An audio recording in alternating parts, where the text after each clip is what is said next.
الحمد للہ والصلاة والسلام على رسول اللہ وعلى آلہ وصحبہ وسلم.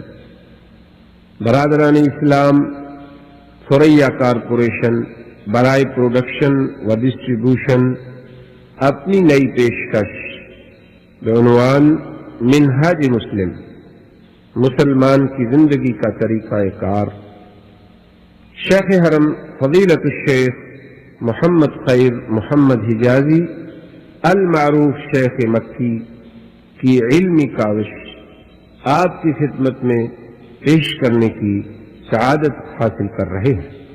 اب آپ اس مبارک سلسلے کا پہلا حلقہ سماعت فرمائیں. الحمدللہ وکفا والصلاة والسلام علی خاتم الانبیاء سیدنا محمد المصطفى وعلى آلہ المجتبى. برادران اسلام، واجب الاحترام بزرگوں، دوستوں، بھائیوں، عزیز نوجوانوں، الحمدللہ ماہ محرم الحرام میں 1423 کے ابتدائی مہینے کے نصف سے الحمدللہ اپنے سابقہ دروس کی پھر ابتدا ہو رہی ہے. اللہ تبارک و تعالی اخلاص کے ساتھ اپنی رضا کے لیے حق بات کہنے کی توفیق عطا فرمائے. الحمدللہ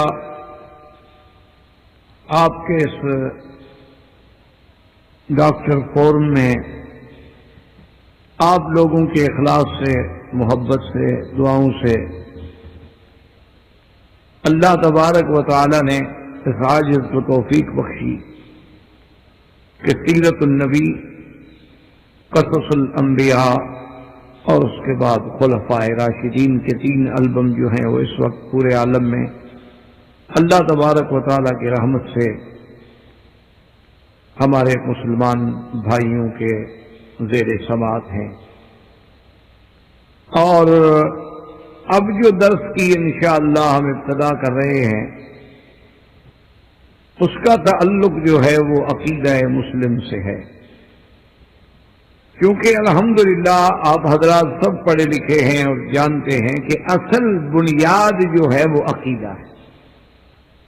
دنیا کی کوئی عمارت ہو، اگر اس کی بنیاد ہی مضبوط نہ ہو تو وہ عمارتیں قائم نہیں رہیں. اسی لیے ایک مسلمان کے لیے، مومن کے لیے سب سے بڑی چیز اور اصل باعث نجات، باعث فلاح، باعث کامرانی دنیا و آخرت جو ہے وہ عقیدہ ہے. اگر عقیدہ صحیح ہے تو اعمال کی لغزشیں، اعمال کی غلطیاں، اعمال کی کوتاہیاں قابل معافی ہوتی. لیکن اگر خدا نہ خواستہ کسی مسلمان کے عقیدے میں لچک ہے، جھول ہے، قرآن و سنت کے خلاف ہے، سلف صالحین کے خلاف ہے، وہ کسی نہ کسی نعوذ باللہ احداث و ابداع میں مبتلا ہو گیا ہے، تو پھر اعمال لاکھ اچھے کیوں نہ ہوں لیکن باعث نجات نہیں بن.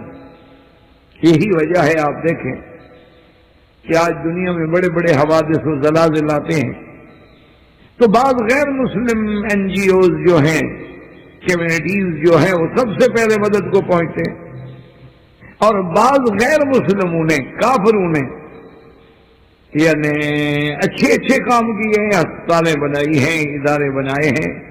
اور بعض کافر مسلم ملکوں میں آپ جانتے ہیں کہ وہ قاعدہ ان کی اسٹیٹ جو ہے گویا ویلفیئر اسٹیٹ ہے، یعنی وہ چیزیں جو اسلام میں کی تھیں انہوں نے اپنا لی ہیں. ایک بچہ پیدا ہوگا امیر کا، غریب کا، 18 سال کی عمر تک وظیفہ ملے گا. ایک آدمی بوڑھا ہو جائے گا، اس کو ساری زندگی پینشن ملتی رہے گی. ایک آدمی بے روزگار ہو جائے گا، اس کو باقاعدہ وظیفہ ملنا شروع ہو جائے گا. ایک آدمی بے روزگار ہوگا، نوی کرائے پہ مکان ملنا شروع ہو جائے گا. بچہ پیدا ہوگا تو ایک کمرہ اور اضافہ ہو جائے گا. کافر ملک ہے. لیکن ان سارے اعمال کے باوجود ان کے لیے جنت کا فیصلہ نہیں ہو سکتا، ان کی فلاح کا فیصلہ نہیں ہو سکتا، کامیابی کا فیصلہ نہیں ہو سکتا کہ بنیادی طور پہ عقیدہ نہیں۔ تو اس لیے سب سے اہم چیز جو ہے مسلمان کے لیے وہ عقیدہ۔ اور اس موضوع کو انشاءاللہ شروع کرنے سے پہلے آپ یہ بات بھی ذہن نشین کر لیں کہ ویسے تو ہر جماعت کہتی ہے ہمارا عقیدہ ٹھیک ہے۔ آج کون دنیا میں ایسا ہے جو کہے کہ میں غلطی پہ ہوں؟ اگر یہ جذبہ پیدا ہو جائے پھر تو سارے جھگڑے ختم ہو جائیں۔ ہر جماعت، ہر فرقہ، سب کا دعویٰ یہ ہے کہ اگر کامران ہیں، کامیاب ہیں اور صحیح عقیدے پہ ہیں تو ہم ہیں۔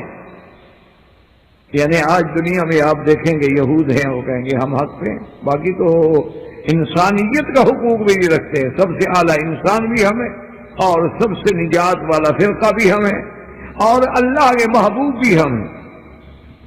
اسی طرح نصارہ کو دیکھ لیں، مسیحیین کو دیکھ لیں، آگے چاہے ان کی جتنی قسمیں بن جائیں، ان سب کا بھی یہی دعویٰ ہے کہ بھئی ہم تو بالکل ابناء اللہ و احباء، ہم تو اللہ کے اولاد ہیں، اللہ کے محبوب ہیں اور ہم کا باعث نجات ہیں اور سب سے حق فرقہ اور حق جماعت جو ہے وہ ہماری ہے۔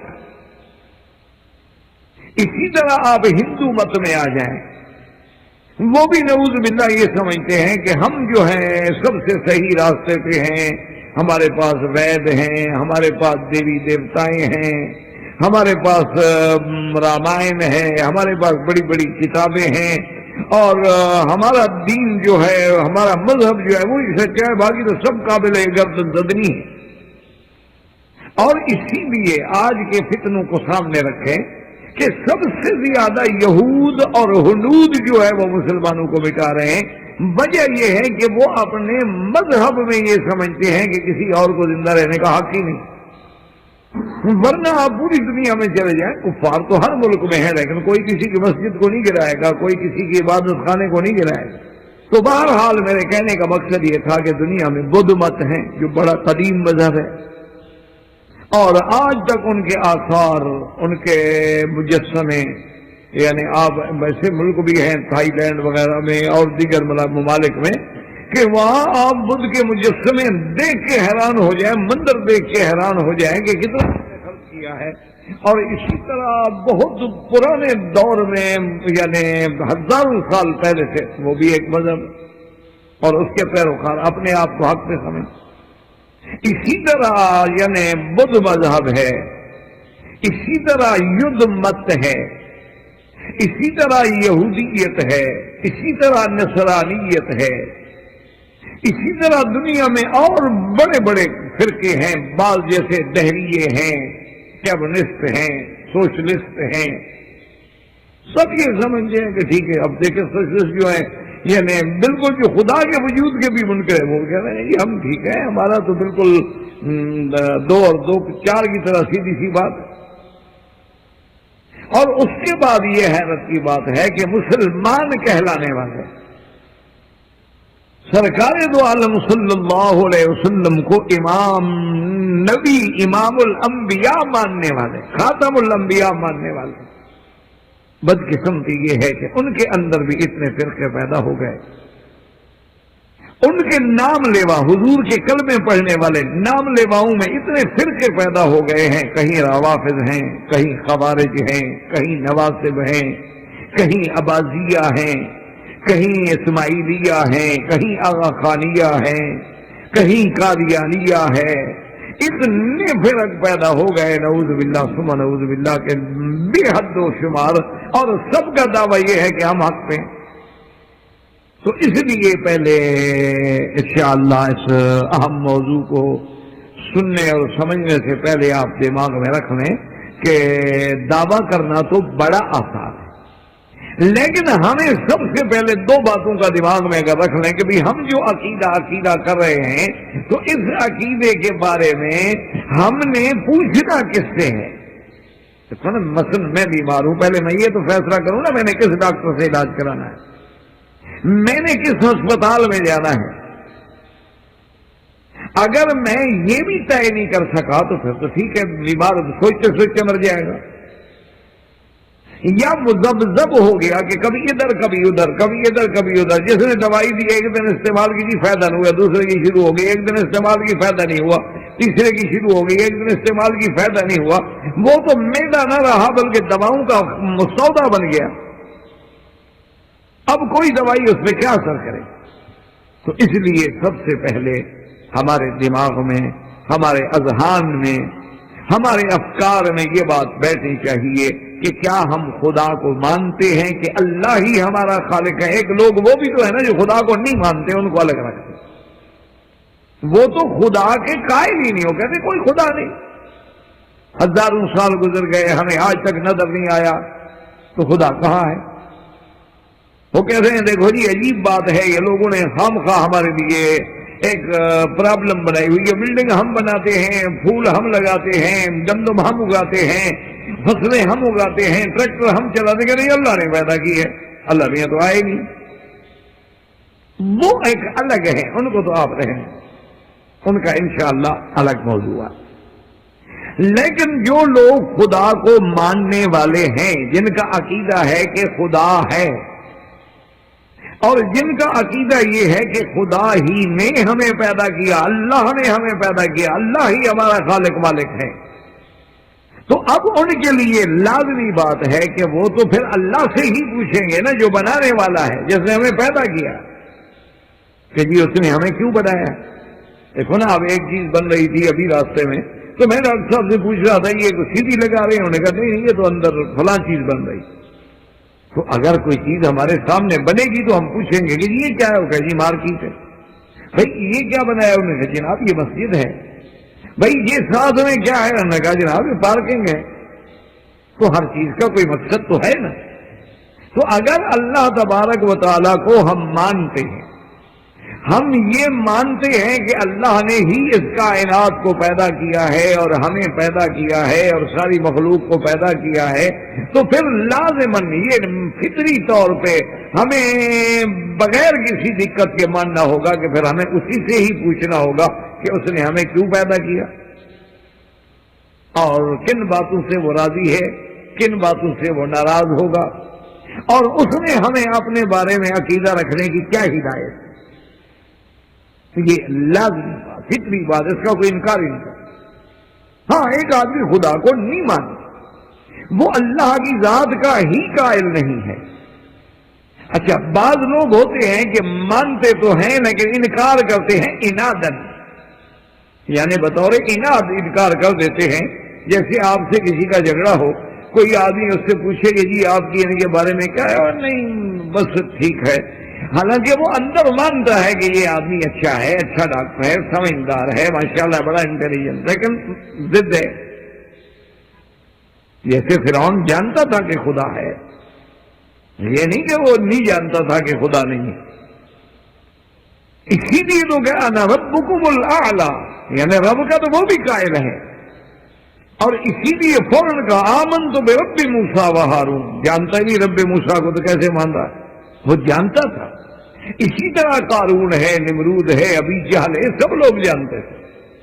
تو میرے کہنے کا مقصد یہ ہے کہ سب سے پہلے عقیدے کے بارے میں آپ یہ سمجھیں کہ اگر ہم نے خدا کو مانا ہے، اللہ کو ہم نے مانا ہے، تو پھر اس کی رضا کی بات بھی اسی سے پوچھنی ہے.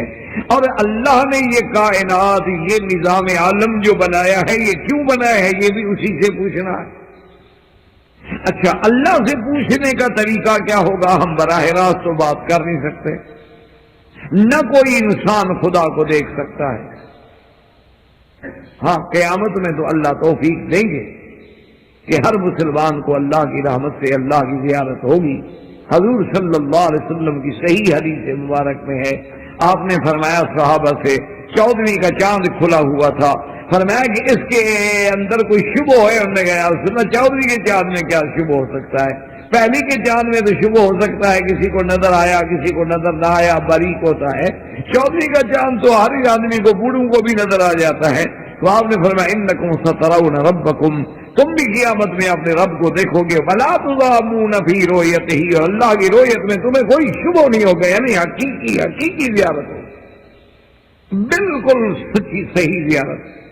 جیسے کہ ایک حدیث میں آیا قیامت کے دن اللہ کی دربار میں جب بندے پیش ہوں گے تو اللہ فرمائیں گے کہ میرے بندے تم نے بڑے اچھے عمل کیے ہیں دنیا میں، ماشاءاللہ تمہارے اعمال بڑے اچھے ہیں، لیکن تم نے یہ اچھے اعمال کیوں کیے؟ انہوں نے کہا اللہ بھی یہاں جنت کی جو تعریفیں سنی کہ جنت ہے اور جنت میں نعمتیں ہیں اور جنت میں یہ انعامات ہیں، یہ اکرامات ہیں، اشجار ہیں، انہار ہیں اور نعم، تو میں نے تو میرا مولا پھر راتوں کو جاگ کے گزارا عبادت میں اور دن کو روزے رکھے تاکہ اللہ مجھے اس جنت سے راضی ہو کے داخل کر دے۔ اللہ فرمائیں گے میرے بندے تم نے سچ کہا ہے، کیونکہ تم نے میری جنت کے لیے عمل کیا ہے، میں بھی راضی ہوں، جاؤ جنت میں داخل۔ اب دوسری جب آدمی آئے گا اللہ فرمائیں گے کہ آپ نے بھی بڑی محنت کی، بڑے اعمال کیے ہیں، کیوں کیے؟ انہوں نے کہا اللہ میاں میں نے جب جہنم کے بارے میں پڑھا نا کہ جہنم میں یہ اغلال ہیں، جہنم میں نعوذ باللہ ایسا پانی ہوگا کھولتا ہوا، جہنم کے ایسے طبقات ہیں، جہنم اتنی گہری ہوگی، جہنم میں ایسے طبقات و درکات ہوں گے، اللہ میاں پھر میں تو جہنم کے خوف سے راتوں کو سویا نہیں اور دن کو میں ہمیشہ بھوکا رہا، روزے رکھے ہیں۔ اللہ فرمائے کہ ٹھیک ہے میرے بندے تم نے بھی اچھی بات ہے، جہنم کے خوف سے، میرے عقاب کے خوف سے عمل کیا ہے، جاؤ تم بھی جنت میں داخل ہو جاؤ، اپنے فضل سے میں تمہیں بھی جنت دے۔ اب تیسرا ہے اللہ تبارک و تعالیٰ فرمائیں گے کہ بماذا عملتا، تم نے کیوں عمل کیا اچھے؟ انہوں نے کہا یا اللہ حبا الیک و شوقا الیک، میرا اللہ نہ تو مجھے جنت کی طرف توجہ تھی نہ جہنم کا خوف تھا، مجھے تو تیری محبت تھی اور تیری رضا،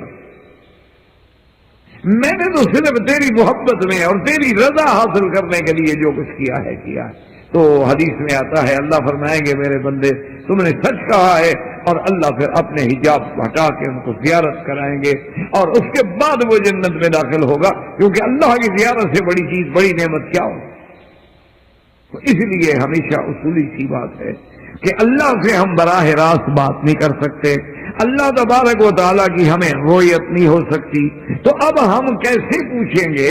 تو اس لیے ہمیشہ یاد رکھیں کہ اس نظام عالم کو بنا کر، اس نظام دنیا کو قائم کرنے کے بعد، یہاں اپنی مخلوق بھیجنے کے بعد، اللہ تبارک و تعالیٰ نے اپنی رضا بتلانے کے لیے، اپنے فرامین کے صحت کے لیے اللہ نے انبیاء کو بھیجا، پیغمبروں کو بھیجا، اور وہ سلسلہ نبوت حضرت آدم سے شروع ہوا اور سلسلہ رسالت حضرت نوح علیہ السلام سے شروع ہوا اور ختم ہوا سیدنا محمد الرسول اللہ صلی اللہ علیہ وآلہ آلہ واصحابہ وسلم پر۔ یہ سارے پیغمبر کیوں آئے؟ اسی لیے تو آئے کہ ہمیں بتائیں، کیونکہ پیغمبروں کا تعلق جو ہے وہ اللہ کے وحی کے ساتھ ہو، اللہ تبارک و تعالیٰ ان پہ وحی بھیجتے ہیں اور اللہ تبارک و تعالیٰ انہیں مامور فرماتے ہیں، اللہ کی طرف سے وہ رسول بن کے آتے ہیں، اللہ کا پیغام لاتے ہیں اور اللہ کے احکام کو پہنچانے کے پابند ہوتے ہیں،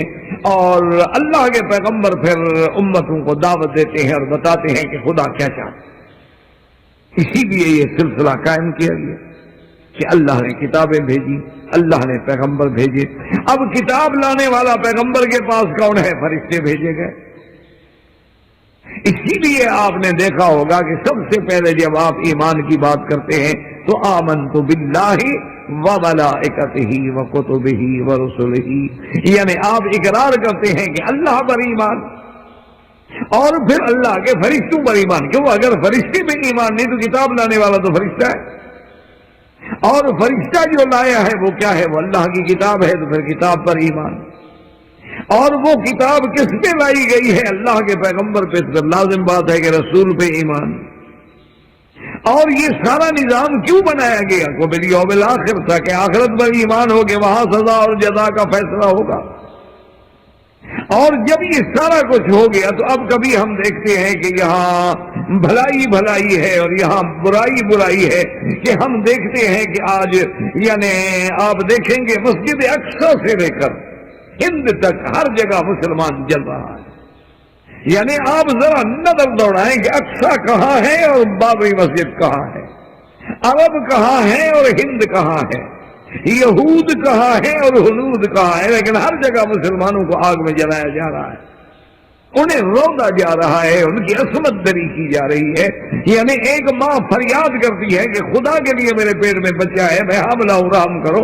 کہتے ہاں بالکل رحم کرتے ہیں، پیٹ چیر کے بچہ باہر پھینکتے۔ یہ کیا ہو رہا ہے بھائی؟ خدا کے نام لیوا ہے، 90 مسجدیں جو ہے ملیا میز کر دی گئی، 10 مسجدوں کو مندروں میں بدل دیا گیا. یہ آخر کیا ہو رہا کہ جب بھی گرتی ہے برق گرتی ہے تو بیچارے مسلمانوں پر اگر بات کیا ہے کہ کافر بڑے آرام سے ہیں، وہ دن دنا رہے ہیں، یعنی وہ کسی کے غلیل سے مارے ہوئے ایک ڈھیلے کا جواب جو ہے ٹینک سے اور F-16 سے دیتے ہیں، اور مسلمان ہر جگہ کچلا جا رہا ہے. اس کی وجہ کیا ہے آخر؟ اور کچھ نہ ہو، چلو ہم برے ہیں، بڑے خراب ہیں، لیکن نام تو اللہ کا لیتے ہیں، مسلمان تو کہلاتے ہیں.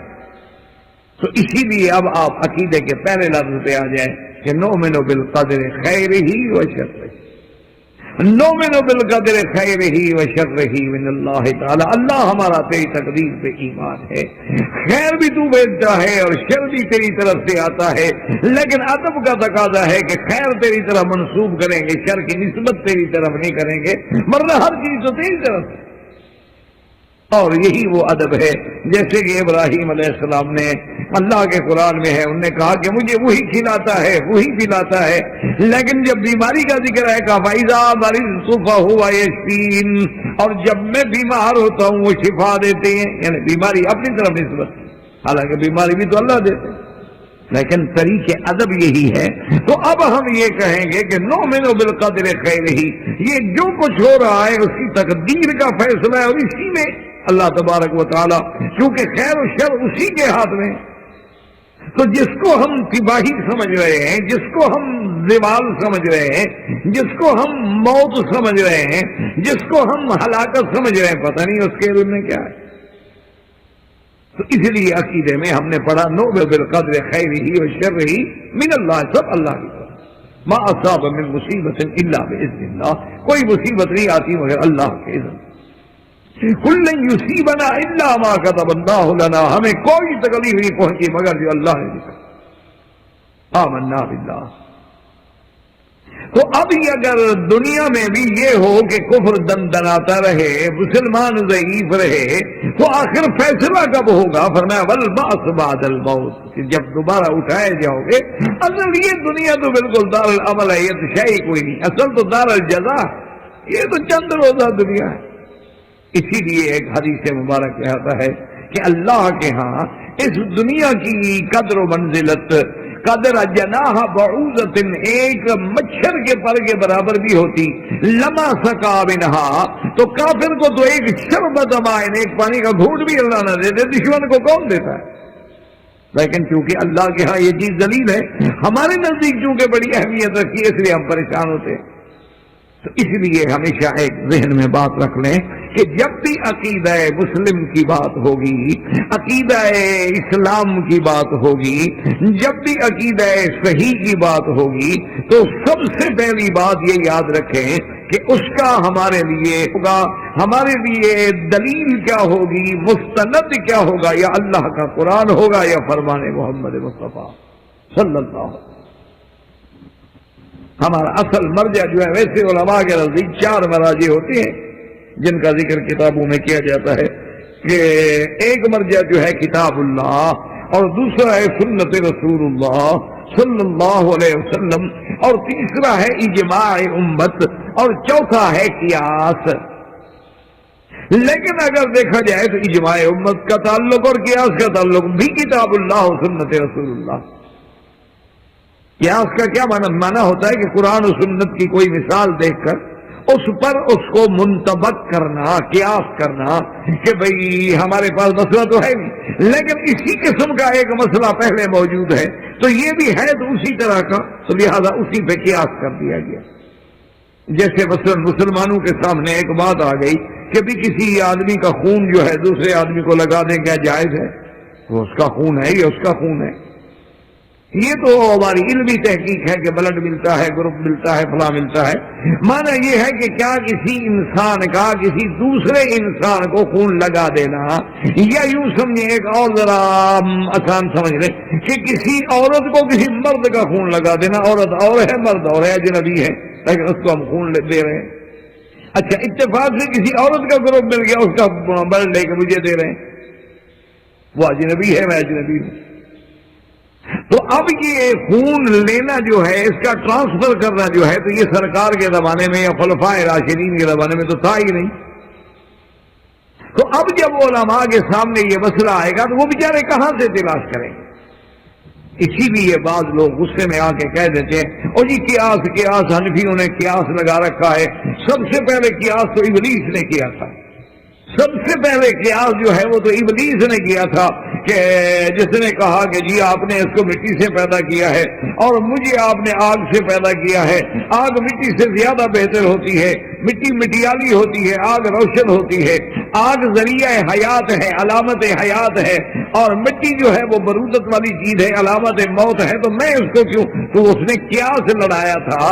تو اس لیے وہ کہتے ہیں یہ قیاس جو فقہی لوگ کرتے ہیں، فقہ والے، یہ تو بالکل نعوذ باللہ سب سے پہلے ابلیس نے کیا تھا. لیکن میرے عزیز، ابلیس کی بات اس لیے مردود تھی کہ وہ قرآن کے مقابلے پہ قیاس تھا، اللہ کے حکم کے مقابلے پہ قیاس تھا. اللہ نے حکم دیا کہ سجدہ کرو، بس پھر قیاس کا کیا مطلب؟ بات کو سمجھیے. ایک بات دماغ میں الجھا دی جاتی ہے. دیکھو جی ابلیس نے بھی یہی کیا تھا کہ انا خیر، یہ بھی یہی کرتے ہیں فقہ والے کہ یہ مسئلہ یوں ہے اور یہ مسئلہ یوں ہے اور یہ مسئلہ یوں ہے. تو اس میں یہ دلیلیں نکالتے ہیں اور پھر قیاس لے آتے ہیں اور استحسان لے آتے ہیں اور اللہ کے نبی کی ظاہر حدیث کو چھوڑ کے اپنی طرف سے باتیں بناتے ہیں. یہ سب سے پہلے. لیکن بات یہ ہے کہ وہاں حکم صریح ہے. اللہ نے حکم دیا تھا کہ اذا سویتہ ونفخت فیہ من روحی فقعوا لہ ساجدین. جب میں آدم علیہ السلام میں روح ہوں تو سجدے میں گر جاؤ. اس لیے اللہ دوسرے مقام پہ فرماتے ہیں کہ قال یا ابلیس ما منعک ان تسجد، تمہیں کس چیز نے منع کیا ہے؟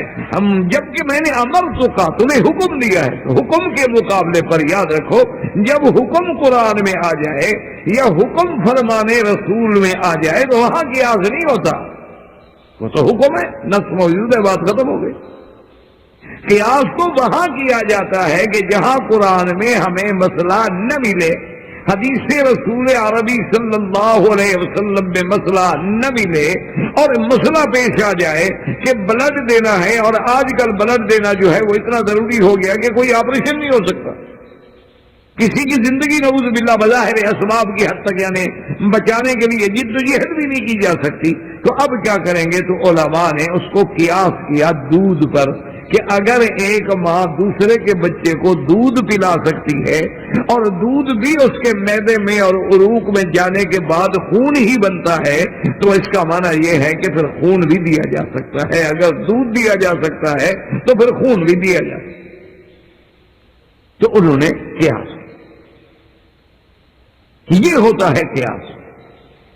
جیسے کہ سیدنا عمر رضی اللہ تعالی عنہ نے فرمایا کہ بھی حضور کے زمانے میں تو اور بات تھی کہ پہلے تو لوگ گناہ کرتے ہی نہیں تھے. اگر کبھی کسی سے کوئی غلطی ہو گئی، کسی نے کوئی شراب پی لی، نشے میں آ گیا بیچارہ، تو وہ پکڑا گیا تو جی 40 بیت مار دو. اچھا وہ بیت بھی کیا ہوتے تھے کہ ایسے بس ایسا مار دو. اچھا کوئی آدمی تو ایسے رومال کو ایسے لپیٹ کے بیت بنا کے مار دیتا تھا. کیوں؟ مقصد تو یہ ہوتا تھا کہ عامت الناس کے سامنے کھڑے ہو کر اس کو شرابی سمجھ کے حد ماری جائے. اس کے لیے تو یہی سزا کافی تھی. بیت کو آگ لگائے وہ تو مر جاتا تھا.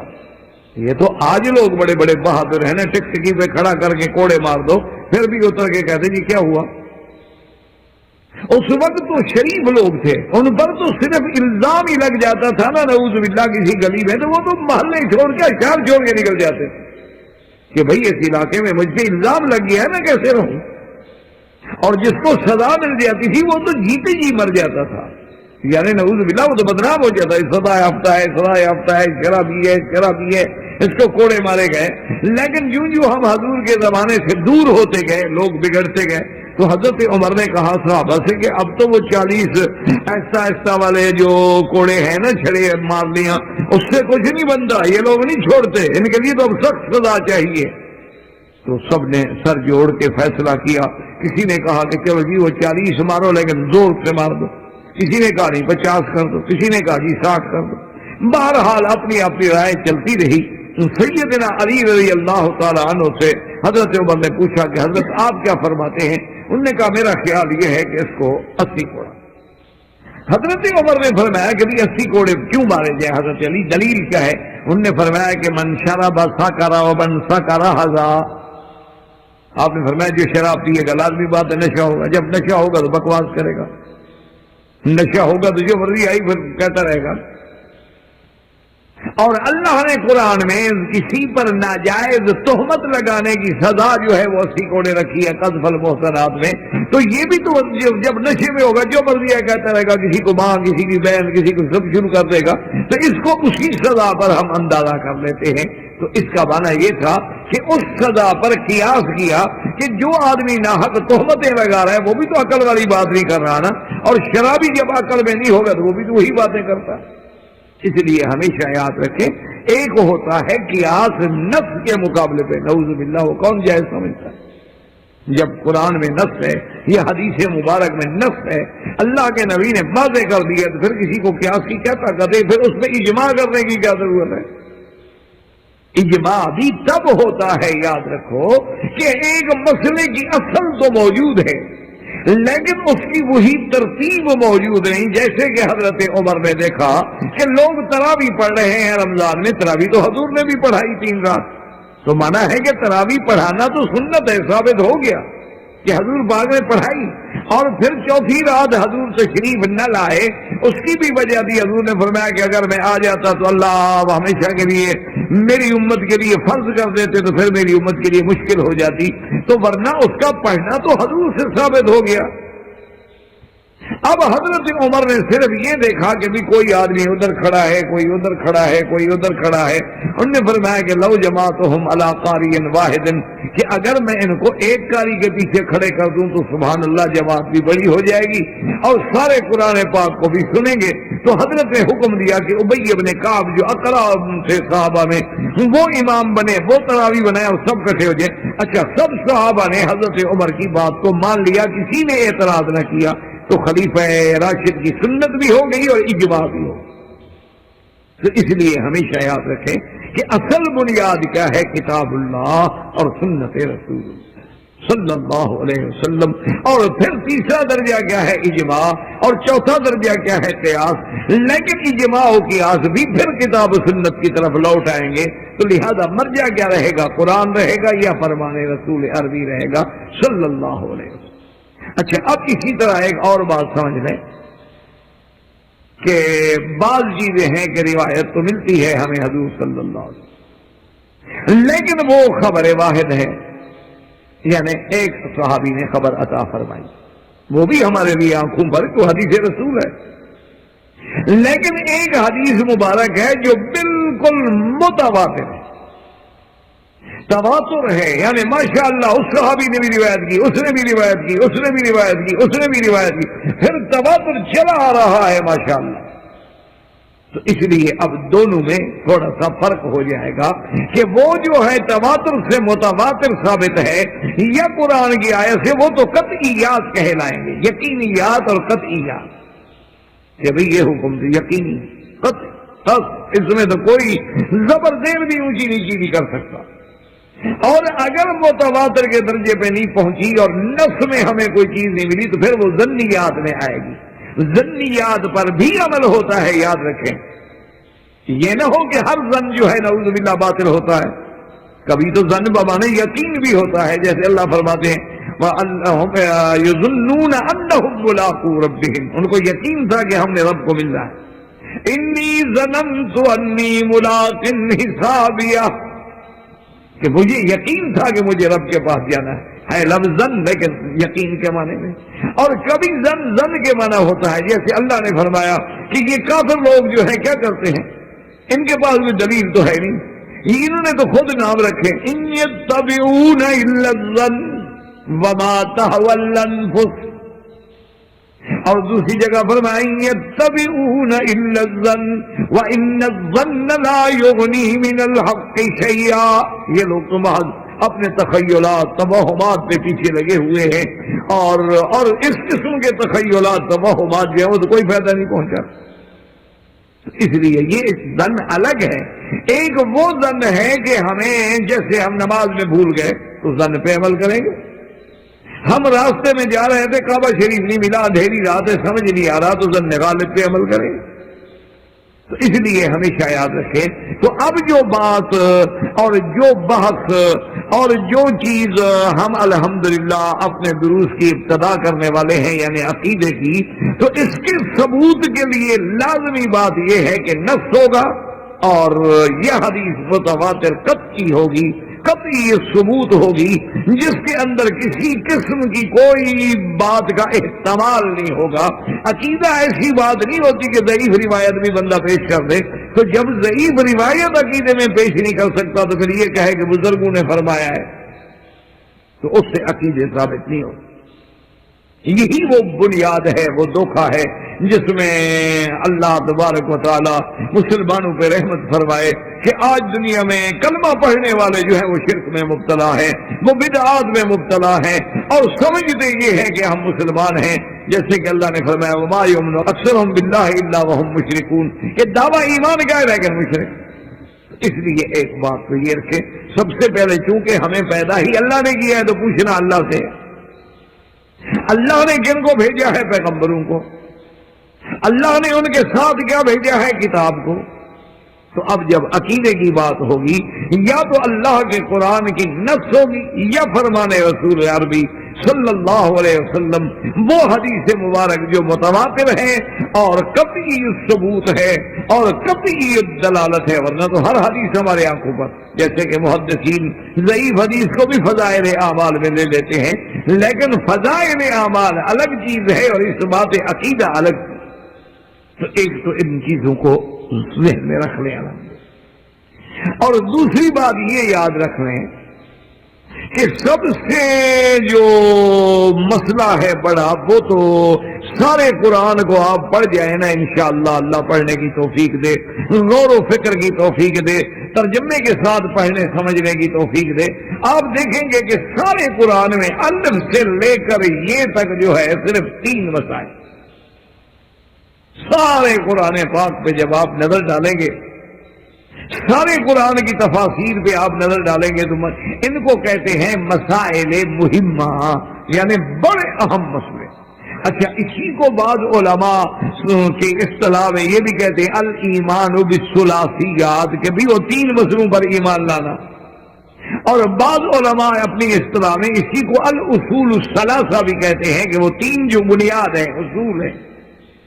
تو ہمیشہ یاد رکھیں کہ قرآن میں یہ 3 مسئلے، آپ ان 3 میں سب سے پہلا کیا ہے؟ الہیات، مانا توحید۔ اب جب توحید کا بیان ہوگا، لازمی بات ہے کہ توحید کی ساری قسمیں آ جائیں گی۔ اب جب توحید کا بیان ہوگا، صاف بات ہے کہ شرک کی نفی ہو جائے گی۔ اب جب توحید کا بیان ہوگا تو صاف بات ہے کہ اس میں دلائل ہوں گے۔ اب جب توحید کا بیان ہوگا، جہاں شرک کی نفی ہوگی تو اس پر دلائل ہوں گے۔ تو ایک تو مسئلہ سارے قرآن میں، ابھی آپ ذرا اگر آپ کو اللہ نے پڑھنے کی توفیق دے نظر دوڑائیں کہ سب سے بڑا مسئلہ جو ہے وہ الہیات، توحید، اور اسی مسئلہ توحید کی اہمیت کو دیکھیں کہ سرکار دو عالم سیدنا محمد الرسول اللہ صلی اللہ علیہ وسلم کو 40 سال کے بعد نبوت ملی، اور 53 سال کی عمر میں آپ نے ہجرت فرمائی۔ 13 سال تک مکہ مکرمہ میں کوئی شریعت کا حکم نہیں آیا ماں سوا توحید۔ تمام شریعت جو ہے وہ مدینہ منورہ میں آئی آخری 10 سالوں میں۔ تمام شریعت کے احکام، شرائع، فرائض، حدود، قصاص، احکام، نکاح، طلاق، نماز، روزہ، حج، سب مدینہ۔ 13 سال تک حضور پاک نے صرف ایک بنیادی مسئلوں پہ زور دی۔ تو مسئلہ توحید کی اہمیت کا اسی سے آپ اندازہ لگا۔ تو سب سے اہم مسئلہ کیا ہے؟ مسئلہ توحید۔ جب توحید آئے گی تو اس میں پھر توحید ربوبیت بھی آئے گی، توحید الوہیت بھی آئے گی، توحید بن اسماء و صفات بھی آئے گی، اور ان کا مشرکین کا جو اعراض ہے ان کا رد بھی آئے گا، اس پہ ادلہ بھی آئیں گے۔ اور نمبر 2 جو مسئلہ ہے وہ ہے مسئلہ نبوت و رسالت، کہ انبیاء کی نبوت اور رسولوں کی رسالت پر ایمان لانا۔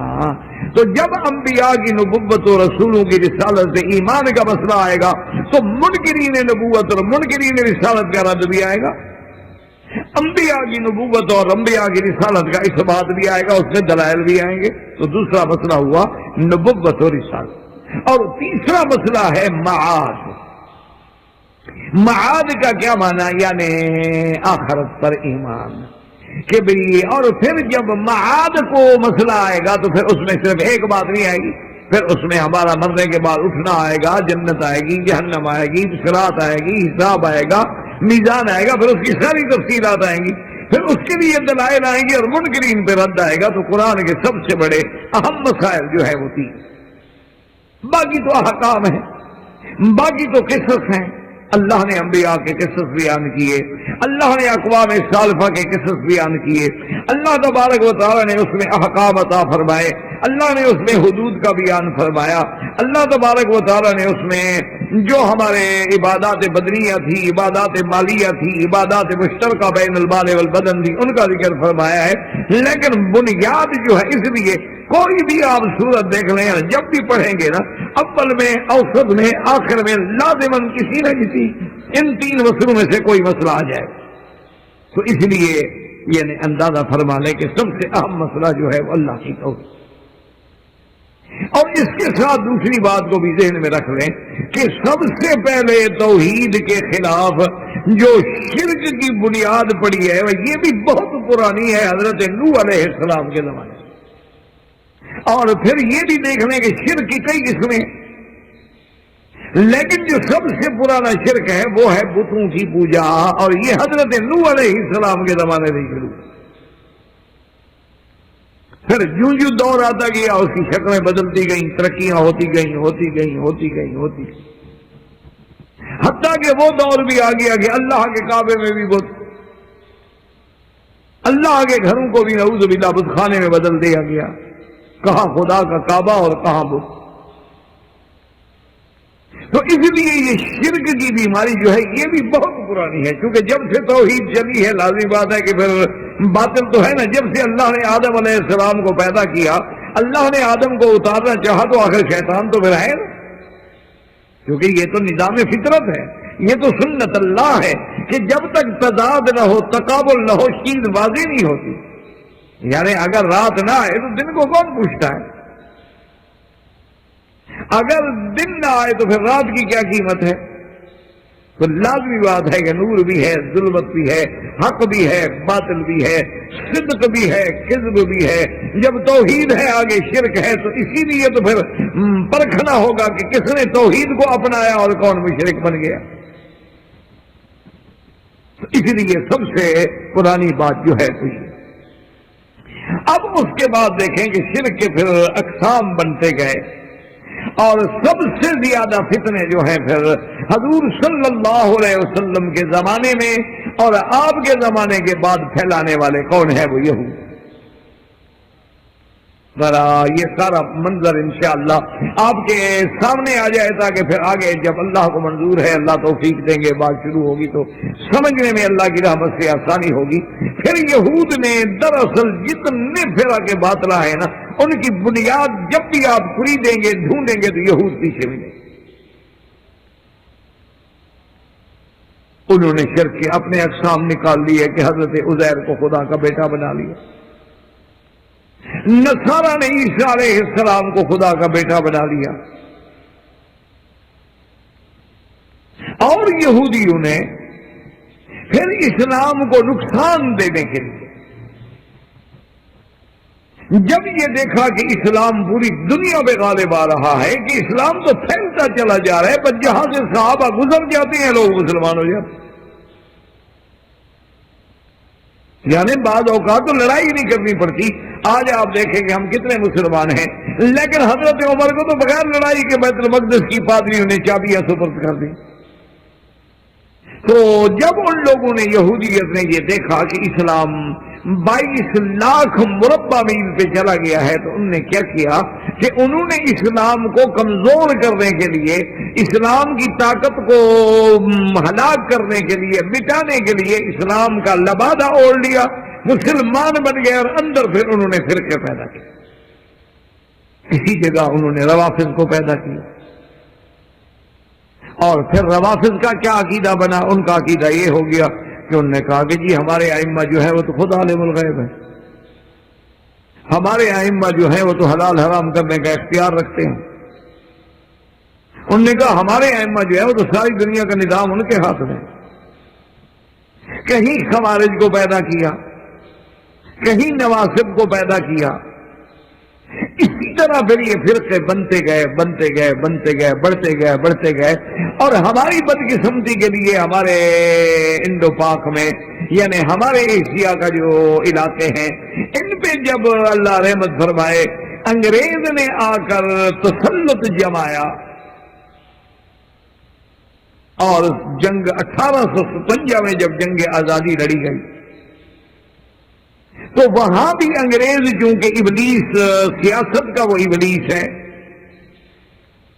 تو اس لیے اس نے یہ سوچ لیا تھا کہ یہ علاقے جو ہیں یہ تو انتہائی مذہبی علاقے ہیں، جب تک یہاں مذہبی انتشار نہیں ہوگا ہم یہاں حکومت نہیں کر سکیں گے۔ تو اس نے پھر اپنے کام کے لیے اس نے مولویوں کو بھی خریدا، مفتیوں کو بھی خریدا، بڑے بڑے اسکالرز کو بھی خریدا، بڑے بڑے پیروں کو بھی خریدا، اور سب کے دن میں اپنی اپنی ڈپٹیاں لگائیں، ان کو جاگیریں دی، کسی کو شمس العلماء کا خطاب دیا، کسی کو سر کا خطاب دیا، کسی کو مخدوم الملک کا خطاب دیا، اور 7 جاگیریں اور انعام اور پروانے اور راہداریاں اور بڑے بڑے، اور اپنی دربار میں کرسیاں پیش کی۔ اور ہماری بدقسمتی سے پھر انہوں نے اللہ کی توحید کو یہاں مٹانے کے لیے ایک زور رکھا، کیونکہ کفر کا مقابلہ کرنے والے موحد تھے۔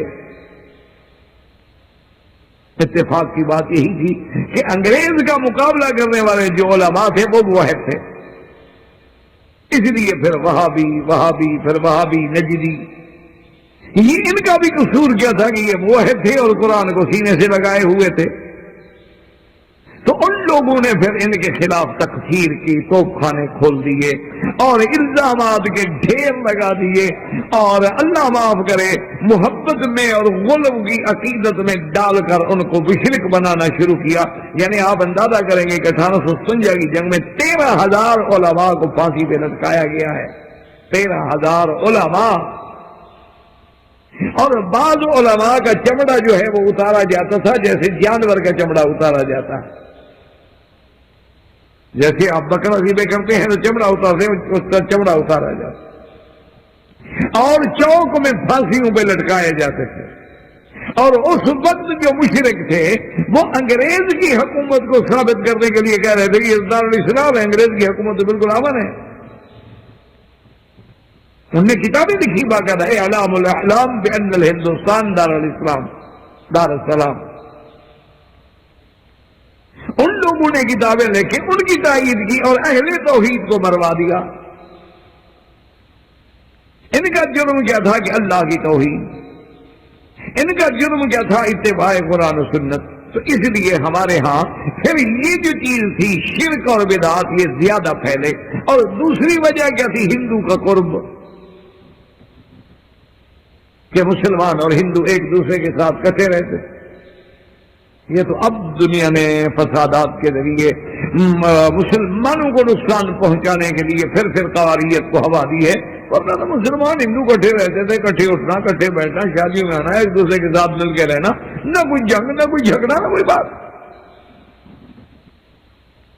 تو وہ جو ہندوانہ تہذیبیں تھیں، وہ ان کا دیوی دیوتاؤں کو پوجنا، ان کے آگے ہاتھ باندھ کے بنتی کرنا، ان کے سامنے کھڑے ہو کے بھجن گانا، ان کے گلے میں جا کے پھولوں کے ہار ڈالنا، ان کے جا کے جناب پرشاد تقسیم کرنا، یہ ساری لعنتیں جو تھی پھر ہم مسلمانوں میں بھی آتی۔ یہ آج تک آپ نے دیکھا ہے نا جی کہ عورت کو جو ہے شادیوں میں سرخ کپڑے پہنانا، اور بیچارے دولہے کو جو ہے وہ لمبے لمبے ہار باندھنا، اور اس کے ہاتھوں میں اور گلے میں سرخ رنگ کا دھاگا باندھنا، اس کو لوہے کا بیت پکڑانا، اور دلہن جہاں بیٹھے اس کے نیچے لوہے کی چھری رکھنا، اور اس کا بستر جہاں بچھایا جائے اس میں گھوڑی کی لگام نیچے رکھ دینا۔ یہ ساری ہندوؤں کی رسمیں تھیں، وہ بدعات، وہ محدثات، وہ شرک جو تھا نعوذ باللہ وہ مسلمانوں میں بھی داخل۔ الا قلیل من عبادی الشکور. تو اس لیے یاد رکھیں کہ سب سے اہم ترین مسئلہ جو ہے وہ اللہ کی توحید ہے. اور اللہ نے قرآن میں فرمایا ہے کہ وما خلقت الجن والانس الا لیعبدون، کہ میں نے جن و انس کو کیوں پیدا کیا ہے؟ اس لیے اللہ تبارک و تعالیٰ فرماتے ہیں کہ اے میرے بندے، میں نے تمہیں کسی روزی کمانے کے لیے، پیسے کمانے کے لیے نہیں پیدا کیا. ما اريد منهم من رزق وما اريد ان يطعمون ان الله هو الرزاق ذو القوة المتين. اور جیسے بعض روایات سابقہ کتب میں آتی ہیں کہ یا ابن آدم خلقتک لعبادتی فلا تلعب وقسمت رزقک فرزقک فلا تتعب، کہ اے ابن آدم میں نے تجھے اپنی عبادت کے لیے پیدا کیا ہے، میں نے تجھے عبادت کے لیے پیدا کیا ہے، تو لہو و لعب میں وقت نہ گزار. اور تیرے رزق کو میں نے تقسیم کر دیا، معین کر دیا، اور جو میں نے لکھ دیا ہے وہ چاہے پہاڑ کے بھی نیچے ہو تمہیں ملے گا. اس لیے اپنے آپ کو مشقت میں نہ ڈال، اسباب کی حد تک محنت کر، باقی ہر چیز مجھ پہ چھوڑ دے. تو اللہ نے ہمیں عبادت کے لیے پیدا کیا. اچھا، اور عبادت ہم کیسے کریں؟ ہمیں کیا پتا، کون سکھلائے گا؟ تو عبادت کرنے کا طریقہ، اللہ تبارک و تعالیٰ پر ایمان لانے کا طریقہ، اور عبادت میں کون سے فرائض ہیں، واجبات ہیں، کون سے سنن ہیں، یہ سب کون بتلائیں گے؟ محمد الرسول اللہ صلی اللہ علیہ وسلم. اور دوسری آیت میں فرمایا وَقَضَىٰ رَبُّكَ أَلَّا تَعْبُدُوا إِلَّا إِيَّاهُ وَبِالْوَالِدَيْنِ إِحْسَانًا. اللہ تبارک و تعالیٰ کا فیصلہ ہے، اللہ کا امر ہے، اللہ کی طرف سے حکم ہے کہ اللہ نے تمہیں پیدا کیا ہے کس لیے؟ اللہ تعبدو، کسی کی عبادت نہ کرو مگر اللہ تبارک و تعالیٰ کی، وہی معبود برحق ہے. وبالوالدین احسانا، اپنے والدین سے بھلائی کا معاملہ کرو. اللہ نے ہر جگہ ہمیں یہ حکم دیا، اور یہ حکم لانے والے کون ہیں؟ محمد الرسول اللہ صلی اللہ علیہ وسلم. تو اہم چیز کیا ہے؟ توحید ہے. اور یاد رکھنے کے توحید کی 3 قسمیں ہیں. توحید الوہیت ہے، توحید ربوبیت ہے، توحید بالاسماء والصفات ہے. اور اسی طرح یاد رکھیں کہ صرف اس بات کرو گے تو مسلمان نہیں بنو گے، صرف نفی کرو گے تو مسلمان نہیں بنو گے. اس بات اور نفی دونوں ہوں گے کہ غیر اللہ کی نفی ہوگی اور اللہ کی الوہیت کا اس بات ہوگا. اسی لیے ہم پڑھتے ہیں لا الہ الا اللہ محمد الرسول اللہ صلی اللہ علیہ وسلم وما علینا الا البلاغ.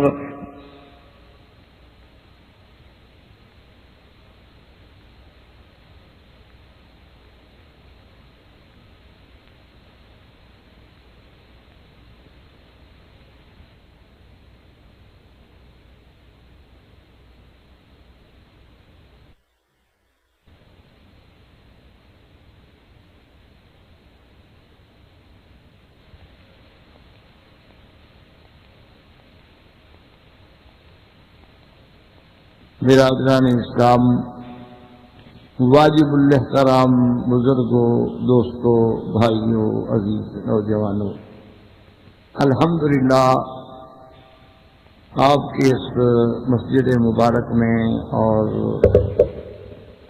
اس مقام مبارک میں سلسلہ دروس جو ہے اللہ کی رحمت سے آج اس کا دوسرا درس ہے. اور یہ سلسلہ دروس جو ہے انشاءاللہ یہ عقیدے کے بارے میں ہے. جیسا کہ سابقہ درس میں نے عرض کیا تھا کہ پورے قرآن مقدس میں آدمی اگر نظر ڈالے تو 3 مسائل ہیں جن پر اللہ نے زیادہ زور دیا، اور یہی 3 مسائل جو ہیں دراصل بنیاد ہیں. یہی 3 مسائل جو ہیں دراصل ذریعہ نجات ہیں. یہی 3 مسائل جو ہیں دراصل اسی پہ انسان کی دنیا و آخرت کی فلاح ہے. اور وہ 3 مسائل کیا ہیں؟ الہیات، نبوت و رسالت اور معاد. اسی کو مصطلحات العلماء میں کہتے ہیں الایمان بالثلاثیات، یا الاصول الثلاثہ، اس پہ بڑے بڑے علماء نے کتابیں لکھی ہیں. تو یہ 3 اصول ہے بنیادی. سب سے پہلا کیا ہے؟ مسئلہ الہ یعنی توحید. اور اسی لیے میرے آقا نے سرکار دو عالم صلی اللہ علیہ وسلم نے بھی فرمایا ہے کہ بنی الاسلام علی 5، اسلام کی بنیاد جو ہے 5 چیزیں، جن میں پہلی چیز جو ہے حضور نے ذکر فرمائی شہادت اللہ الہ الا اللہ وان محمد رسول اللہ. سب سے پہلی چیز جو ہے وہ شہادت ہے نہیں کل. تو اسی لیے آپ اسی سے اندازہ فرما لیں کہ سرکار دو عالم صلی اللہ علیہ وسلم کی 63 سالہ یا 65 سالہ زندگی میں نبوت کے بعد کے 13 سال جو ہیں وہ صرف اسی مسئلے کو سمجھانے میں لگے، اور تمام انبیاء اور رسل کو اسی مسئلے کے لیے بھیجا گیا. اس لیے آپ سارے قرآن پاک میں جن پیغمبروں کا ذکر آیا ہے اور جن پیغمبروں کے بارے میں اللہ تبارک و تعالیٰ نے ان کے واقعات بیان فرمائے ہیں، سب کی ایک ہی دعوت آپ کو ملے گی کہ وَإِلَىٰ عَادٍ أَخَاهُمْ هُودًا قَالَ يَا قَوْمِ اعْبُدُوا اللَّهَ مَا لَكُم مِّنْ إِلَٰهٍ غَيْرُهُ وَإِلَىٰ ثَمُودَ أَخَاهُمْ صَالِحًا قَالَ يَا قَوْمِ اعْبُدُوا اللَّهَ مَا لَكُم مِّنْ إِلَٰهٍ غَيْرُهُ وَإِلَىٰ مَدْيَنَ أَخَاهُمْ شُعَيْبًا قَالَ يَا قَوْمِ اعْبُدُوا اللَّهَ مَا لَكُم مِّنْ إِلَٰهٍ غَيْرُهُ. یعنی سب پیغمبروں کی دعوت جو ہے وہ دعوت توحید، اور اسی کی بنیاد کیا ہے؟ شہادتین، کلمہ شہید. اب ذرا اندازہ فرمائیں کہ اس کلمہ مبارک کی کتنی بڑی شان ہے کہ حضور صلی اللہ علیہ وسلم کے ایک فرمان میں یہ ہے کہ افضل ذکر لا الہ الا اللہ محمد رسول اللہ. کہ تمام اذکار میں افضل ذکر جو ہے وہ کلمہ شہادت. اور اسی طرح حضور صلی اللہ علیہ وسلم کی ایک حدیث مبارک ہے کہ آپ نے فرمایا کہ من قال لا الہ الا اللہ دخل الجنہ، کہ جس شخص نے یہ کلمہ پڑھا وہ جنت میں داخل ہے. اسی طرح ایک اور حدیث مبارک میں آتا ہے کہ من کان آخر کلامہ لا الہ الا اللہ دخل الجنہ، کہ جس انسان کی آخری کلام یعنی مرتے وقت جس کے زبان پہ کلمہ آ گیا لا الہ الا اللہ تو گویا وہ جنت میں داخل. اسی لیے پہلے دور میں مائیں جو ہیں اپنے بچوں کو جو تعلیم دیتی تھیں تو سب سے پہلے وہ اسی کلمے پر توجہ فرماتی تھی، اور اسی کلمے کے بارے میں بڑے بڑے اولیاء اللہ نے، بڑے بڑے عباد صالحین نے، بڑے بڑے اللہ کے مقبول بندوں نے یہ لکھا ہے کہ ہمیں جو بھی مقام ملا ہے اور نعمتیں ملی ہیں اور کامیابیاں ملی ہیں وہ سب اسی کلمے سے ملی. کہتے ہیں کہ ہماری کامیابیوں کا راز، ہمارے ان مقامات عالیہ تک پہنچنے کا سلسلہ جو ہے وہ یہی کلمہ شہادت ہے لا الہ الا اللہ محمد رسول اللہ. تو اسی لیے بعض بزرگوں نے ہم سے نقل کیا کہ حضرت قاضی احسان صاحب ایک بڑے عالم اور بڑے خطیب گزرے ہیں. وہ فرماتے ہیں میں چھوٹا جب بچہ تھا تو ماں مجھے جب بھی میں آتا تو کہتی بیٹا کلمہ پڑھو لا الہ الا اللہ، میں پڑھ لیتا. چھوٹے سے بچے تھے. تو اب تھوڑا تھوڑا میں بڑا ہوتا گیا. اب میں گھر سے باہر سے آؤں اندر تو جا کے امی سے ملوں تو کہ بیٹا کلمہ سناؤ لا الہ الا اللہ. نیند سے اٹھو تو بیٹا جلدی سے پہلے کلمہ سناؤ لا الہ الا اللہ. سکول جانے کے لیے تیار ہو جاؤں بستہ وستہ باندھ کے بیٹا کلمہ سناؤ تو کہتے ہیں کہ جب ایسا ایسا ایسا ایسا میں بڑا ہوتا گیا کچھ مجھے بھی عقل آ گئی، کچھ سمجھ آ گئی، تو میں نے ایک دن والدہ صاحبہ سے آ کے وہ جھگڑا کیا، بیٹوں والا جھگڑا ہوتا ہے جو عزت والا، کہ یہ کیا ہے ہر وقت مجھے کہتی ہے کلمہ پڑھو کلمہ پڑھو، سوتا ہے کلمہ پڑھو، سو رہے ہو تو کلمہ پڑھو، نیند سے اٹھ رہے ہو تو کلمہ پڑھو، اسکول جا رہے ہو تو کلمہ پڑھو، کھیل کے باہر سے آ رہا ہو کلمہ پڑھو. کیا آپ مجھے مسلمان نہیں سمجھیے؟ انہوں نے کہا کہ نہیں بیٹا، اصل بات یہ ہے کہ جو بات کسی کی زبان پہ چڑھ جاتی ہے نا تو وہ بال ارادہ یا بلا ارادہ پھر اسی کی زبان سے وہی چیز نکلتی رہتی. آپ دیکھتے ہیں نا کہ بعد آدمیوں کی زبان پہ ایک کلمہ چڑھ جاتا ہے حتیٰ کہ اس کا تقیہ کلام بن جاتا ہے. وہ لاکھ روکنا چاہے کہ میں یہ کلمہ نہ کہوں لیکن اس کی زبان سے نکلے گا، وہ ہر حال میں کہے گا. بہت سارے لوگوں کا اچھا جی بعضوں کو عادت ہوتی ہے اگر، بعضوں کو عادت ہوتی ہے کوئی کسی اور کلمے کی، تو جو کلمہ زبان پہ چڑھ جائے گا وہ زبان سے بلا ارادہ یا بال ارادہ ضرور نکلتا ہے۔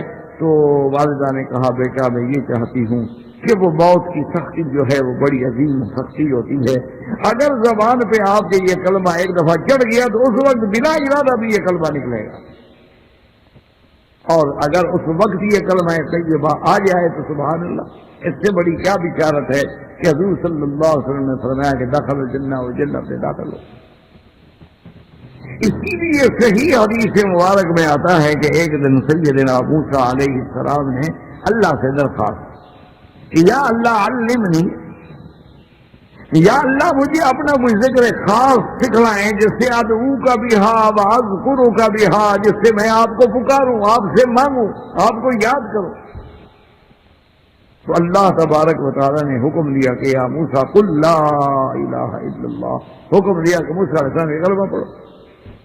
تو موسیٰ علیہ السلام نے عرض کیا کہ پروردگار عالم یہ کلمہ تو سب انبیاء پڑھتے آئے، پڑھاتے آئے، اور ہر امتی، ہر مومن، ہر ایمان والا یہ کلمہ پڑھتا ہے۔ میرے کہنے کا مقصد، عرض کرنے کا مقصد یہ تھا کہ میں آپ کا نبی ہوں، رسول ہوں، کلیم ہوں، آپ نے مجھے شرف کلام بخشا ہے تو مجھے وہ خاص کلمہ عطا فرمائے۔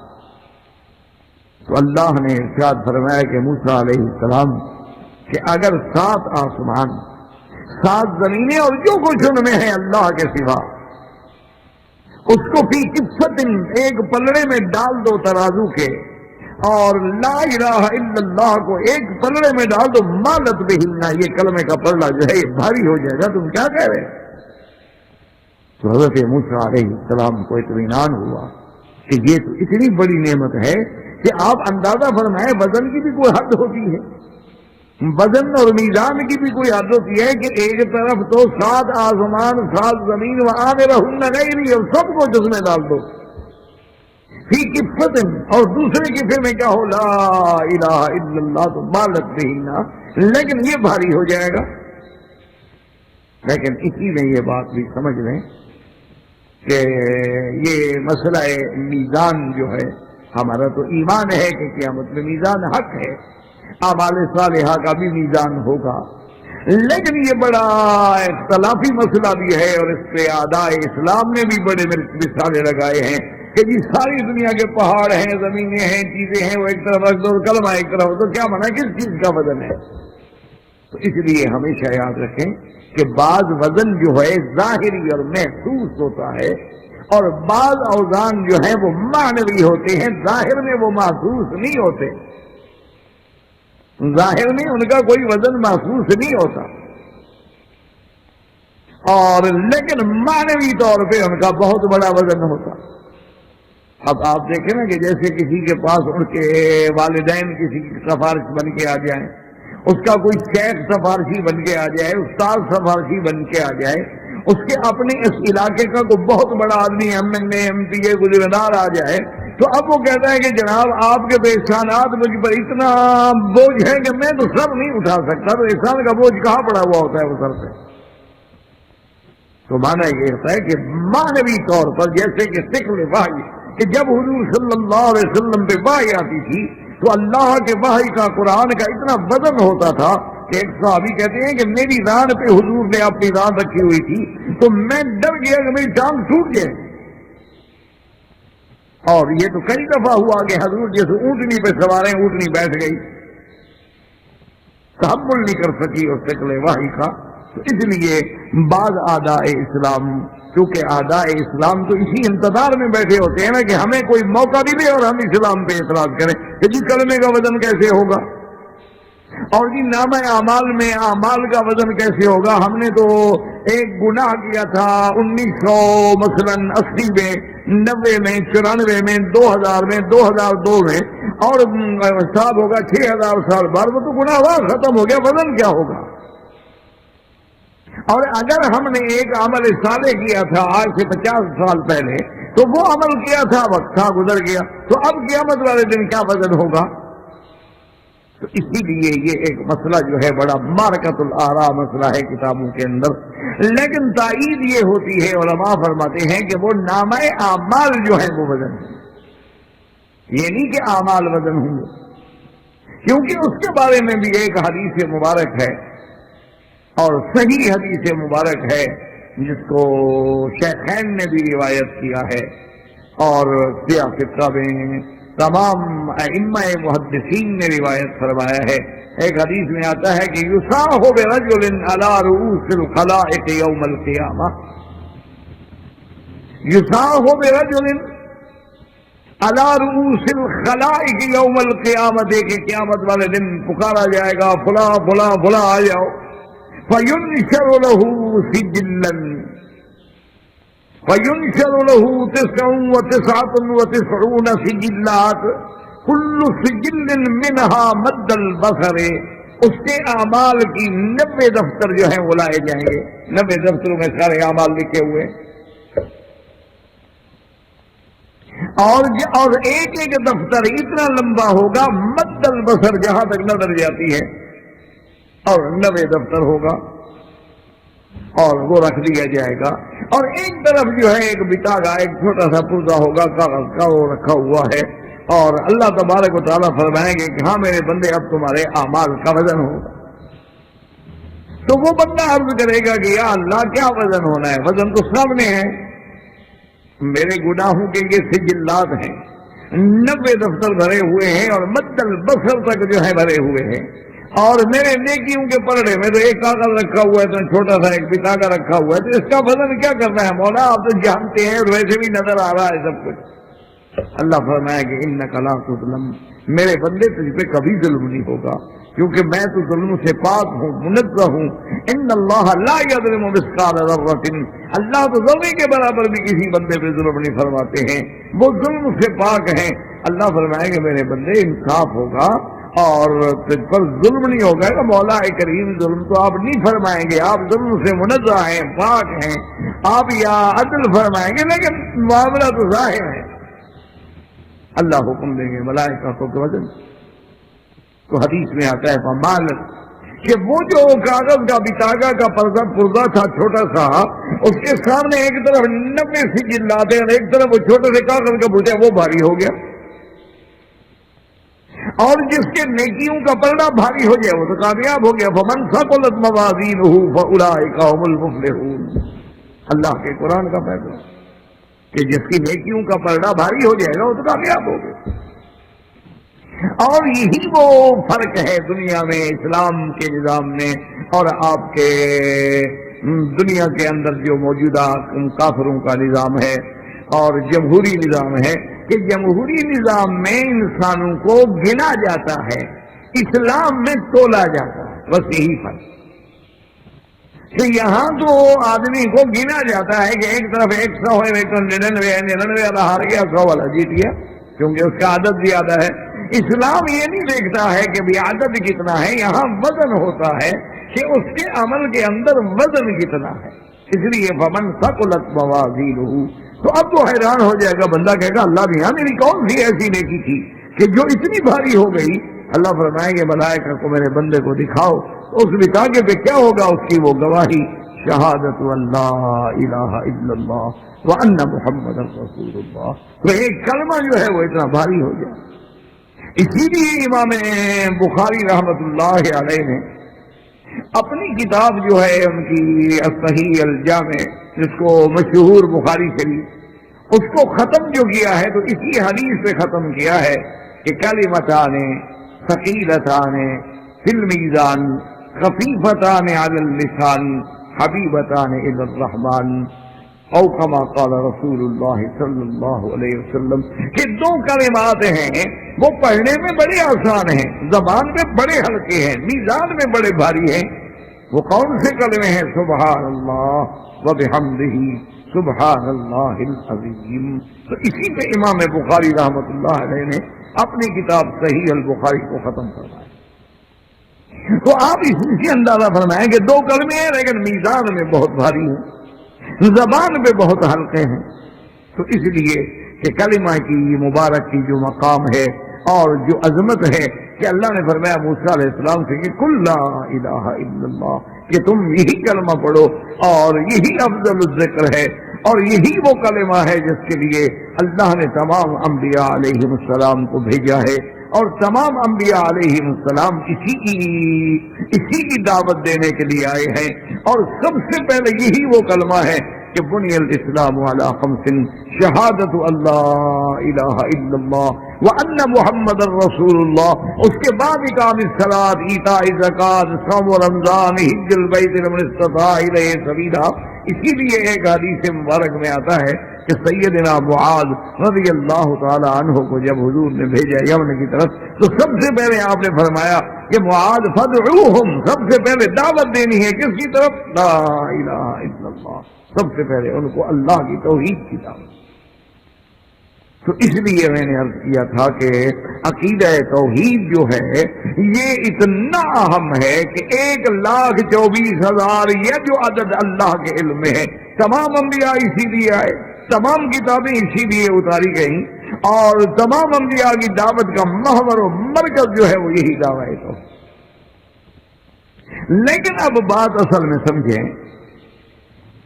کہ لوگوں نے یہ سمجھ لیا ہے، اور یہی وہ بنیادی غلطی ہے جس کی وجہ سے آج ہم بڑی بڑی گمراہیوں میں مبتلا ہو گئے۔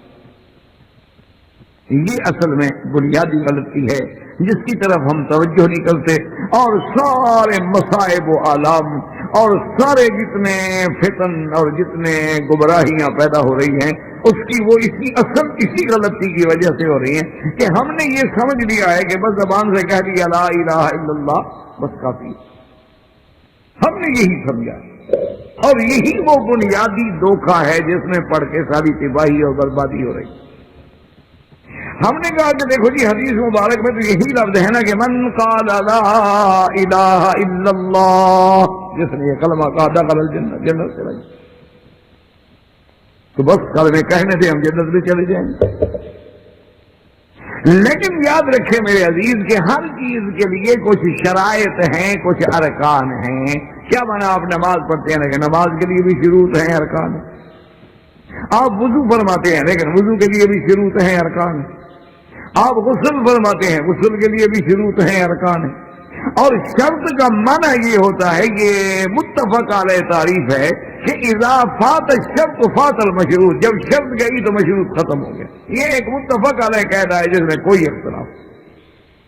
جیسے اس کی ایک مثال سمجھ لیں بے اعتبار علوم قواعد کے کہ آدمی کہتے ہیں ان جئتنی اکرمتک، اگر تم آؤ گے تو میں تمہاری عزت کروں گا۔ تو شرط تمہارا آنا ہے نا، تم آؤ ہی نا۔ فات شرط فات المشروط، تو خود بخود میں عزت کس کی کروں؟ اسی طرح میں کہتا ہوں کہ ان اکرمتنی اکرمتک، اگر تم نے بھائی میری عزت کی نا تو میں بھی تمہاری عزت کروں گا۔ تو اگر تم نے عزت ہی نہ کی تو میں تمہاری عزت کیسے کروں گا؟ سیدھا شرط فات المشروط، جب شرط ہی نہیں رہی تو مشروط خود بخود ختم ہو گیا۔ تو شروط و ارکان کا معنی ہی یہی ہوتا ہے کہ اگر وہ شرط پائی جائے گی تو مشروط بھی پایا جائے گا، اور اگر وہ شرط ہی نہ پائی گئی تو مشروط خود بخود ختم ہو جائے گا۔ تو سب سے پہلے یاد رکھیں کہ جو کلمہ آپ بھی پڑھتے ہیں، میں بھی پڑھتا ہوں، الحمدللہ ہر مسلمان پڑھتا ہے، اور اللہ ہمیں نصیب فرمائے اور اسی پہ قائم دائم اور اسی پہ موت آئے۔ لیکن کبھی آپ نے سوچا ہے کہ اس کلمے کے پڑھنے میں شرائط کتنی ہیں؟ اس پر کبھی آپ نے غور کیا ہے؟ کلمہ تو آپ بھی پڑھتے ہیں، میں بھی پڑھتا ہوں، ہمارے گھروں میں بچے بھی پڑھتے ہیں، بیوی بھی پڑھتی ہے، خاوند بھی پڑھتا ہے ماشاءاللہ، اور سارے ہم حج بھی کرتے ہیں، حرم بھی آتے ہیں، نماز بھی آتے ہیں۔ لیکن یعنی یقین کریں کہ کیا لا الہ الا اللہ محمد الرسول اللہ اس کلمے کے جو شروط و ارکان ہیں، کیا کبھی آپ نے یاد بھی کیا، کبھی سوچا بھی ہے، کبھی پڑھا بھی ہے، کبھی پتہ بھی ہے کہ نہیں؟ اور اگر ان شروط کا پتہ نہیں تو کلمہ پڑھنا کیا ہوگا؟ یہ تو بڑی آسان بات ہو گئی نا کہ صرف یعنی ایک آدمی جو مرضی آئے کرتا پھرے، نہ نماز پڑھے، نہ روزہ رکھے، نہ حج، نہ زکات، من قال لا الہ الا اللہ دخل جنت، جیسے لا الہ الا اللہ کہہ دیا وہ جنت میں چلا جائے گا۔ یہی وجہ ہے کہ آج ہمارا معاشرہ جو ہے وہ بالکل عملی زندگی سے ہٹ گیا ہے۔ وہ کہتے ہیں جی ہم مسلمان ہیں، کلمہ پڑھتے ہیں بس، اور جس نے کلمہ پڑھنا ہے وہ جنت جائے گا۔ چھوڑو یار، یہ مولویوں کی نماز ہے، روزہ ہے، حج ہے، زکات ہے، کبھی کہتے ہیں داڑھی رکھو، کبھی کہتے ہیں زکات دو، کبھی کہتے ہیں عشر ادا کرو، اور کبھی کہتے ہیں ماں باپ کی فرما برداری کرو، بیوی کے حقوق ادا کرو، فلاں کرو. یہ ہمارے لیے یہ کوئی شریعت ہے؟ ہمارے لیے قید خانہ بنا دیا ہے انہوں نے. یہ وہ فلسفہ ہے. اب آپ ٹھنڈے دل سے سوچیں کہ جو کلمہ ہم روز پڑھتے ہیں اس کے شرائط کیا ہیں، ارکان کیا ہیں. تو اسی کو سمجھنے کی کوشش کریں. خدا کرے کہ آ جائے بات. اسی لیے علامہ اقبال نے کہا تھا نا کہ خیرت نے کہہ بھی دیا لا الہ تو کیا حال. اسی کو وہ رویا تھا نا بیچارہ کہ خیرت نے کہہ بھی دیا لا الہ تو کیا حاصل، دل و نگاہ مسلمان نہیں تو کچھ بھی نہیں. صرف زبان سے کلمے پڑھنے کا کیا فائدہ ہے؟ آپ نماز پڑھتے ہیں ماشاءاللہ، کیا فائدہ ہے؟ اسی لیے کسی نے کہا تھا کہ وہی ایک سجدہ ہے کارگر، وہی ایک سجدہ ہے کارگر جو عقل و فکر سے ماورا، وہ ہزار سجدے فضول ہیں جو رہین لفظ کے پانے. ہمارے سجدوں کا جو حال ہے وہ تو ہے جیسے کہ کسی بزرگ نے کہا کہ تو زمین پر سجدہ کردم سے زمین ندا برآمد، کہ مرا خراب کر دی تو بسجدہ ریائی، کہ جب میں زمین پہ سجدہ کرتا ہوں تو زمین سے آواز آتی ہے کہ ظالم مجھے تو گندا نہ کرو. اپنے پلیت سجدے کر کر کے، ریا والے سجدے کر کر کے، لوگوں کو دکھانے کے لیے سجدے کر کر کے مجھے تو گندا نہ کرو، خراب نہ کرو، مجھے کیوں پلیت کر رہے ہو. طواف کعبہ رفتم کیوں ندا برآمد، کہ جب میں کعبے کو طواف کے لیے جاتا ہوں تو کعبے سے آواز آتی ہے کہ درون درجے کر دی، کہ درون خانہ آئی، میرے باہر تم کیا کرتے رہے ہو، کہ اندر بھی آ گئے ہو حضرت. تو کبھی آپ نے غور بھی کیا ہے؟ ہم سب ماشاءاللہ کلمہ پڑھتے ہیں لا الہ الا اللہ، اس کے شرائط کیا ہیں، ارکان کیا ہیں؟ اور اگر شرائط ارکان کا ہمیں علم نہیں یا وہ شرائط و ارکان ہم جانتے نہیں، پائے نہیں جاتے، تو پھر اس کلمے کا نتیجہ کیا ہوگا؟ اسی لیے علماء نے لکھا ہے کہ جس شخص کو لا الہ الا اللہ کے کلمے کے شروط و ارکان کا پتہ نہیں، بذالک جہل صرف نہیں، محض جہل ہے، اس کے کلمے پڑھنے کا کوئی فائدہ نہیں. اس طرح تو آپ طوطے کو بھی سکھا دیں، طوطا بھی پڑھ لیتا ہے لا الہ الا اللہ. آپ مینا کو سکھا دیں، مینا بھی پڑھ لے گی لا الہ الا اللہ. آپ کیسٹ میں بھر دیں، کیسٹ ساری رات پڑھتی رہے گی لا الہ الا اللہ لا الہ الا اللہ لا الہ، تو کیا ہو جائے گا؟ کیسٹ کو فائدہ ہو جائے گا پڑھنے سے. طوطا جب پڑھے گا تو وہ بھی پڑھنے سے مسلمان ہو جائے گا اور سیدھا جنت میں چلا جائے گا. تو اس لیے سمجھیں کہ کلمے کی شرائط کیا ہے. اسی سے اب پوری توجہ کے ساتھ انشاءاللہ غور کریں اور یاد کرنے کی کوشش کریں تاکہ خدا کرے تیرا میرا کلمہ ٹھیک ہو جائے.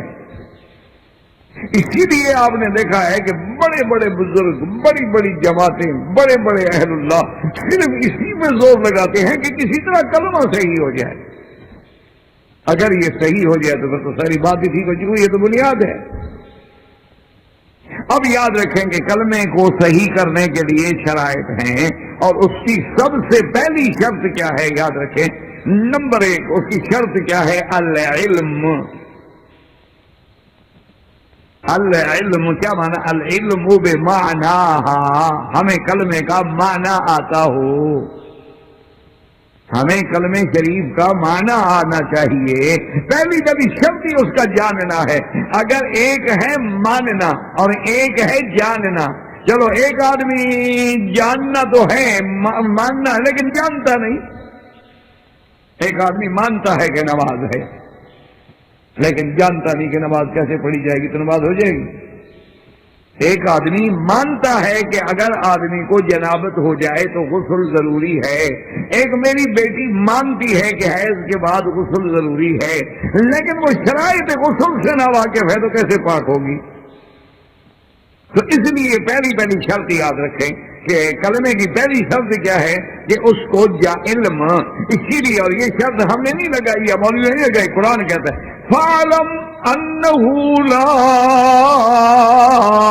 إِلَهَ إِلَّا اللَّهُ. اللہ کا قرآن کہہ رہا کہ فَعْلَمْ، پہلے جان، تو جان لے کہ ہے کیا لا الہ الا اللہ. فَعْلَمْ أَنَّهُ لا الہ الا اللہ، اور اسی طرح قرآن کہتے ہیں تلک الامثال نضربها للناس، ہم قرآن میں یہ جو مثالیں دے دے کے تجھے توحید پڑھا رہے ہیں، کیوں؟ وما يعقلها الا العالمون، لیکن ان کو نہیں سمجھتے مگر علم والے، علم ہوگا تو سمجھے گا نا کہ توحید کیا ہے۔ اسی طرح قرآن کہتا ہے شاہد اللہ انہ لا الہ الا هو والملائکۃ واولو العلم قائما بالقسط، اللہ فرماتے ہیں اس کی گواہی اللہ نے دی، فرشتے نے دی، اور کس نے؟ اولو العلم، علم والوں نے۔ علم ہوگا تو مانا آئے گا۔ اسی طرح فرمایا قل هل يستوي الذين يعلمون والذين لا يعلمون انما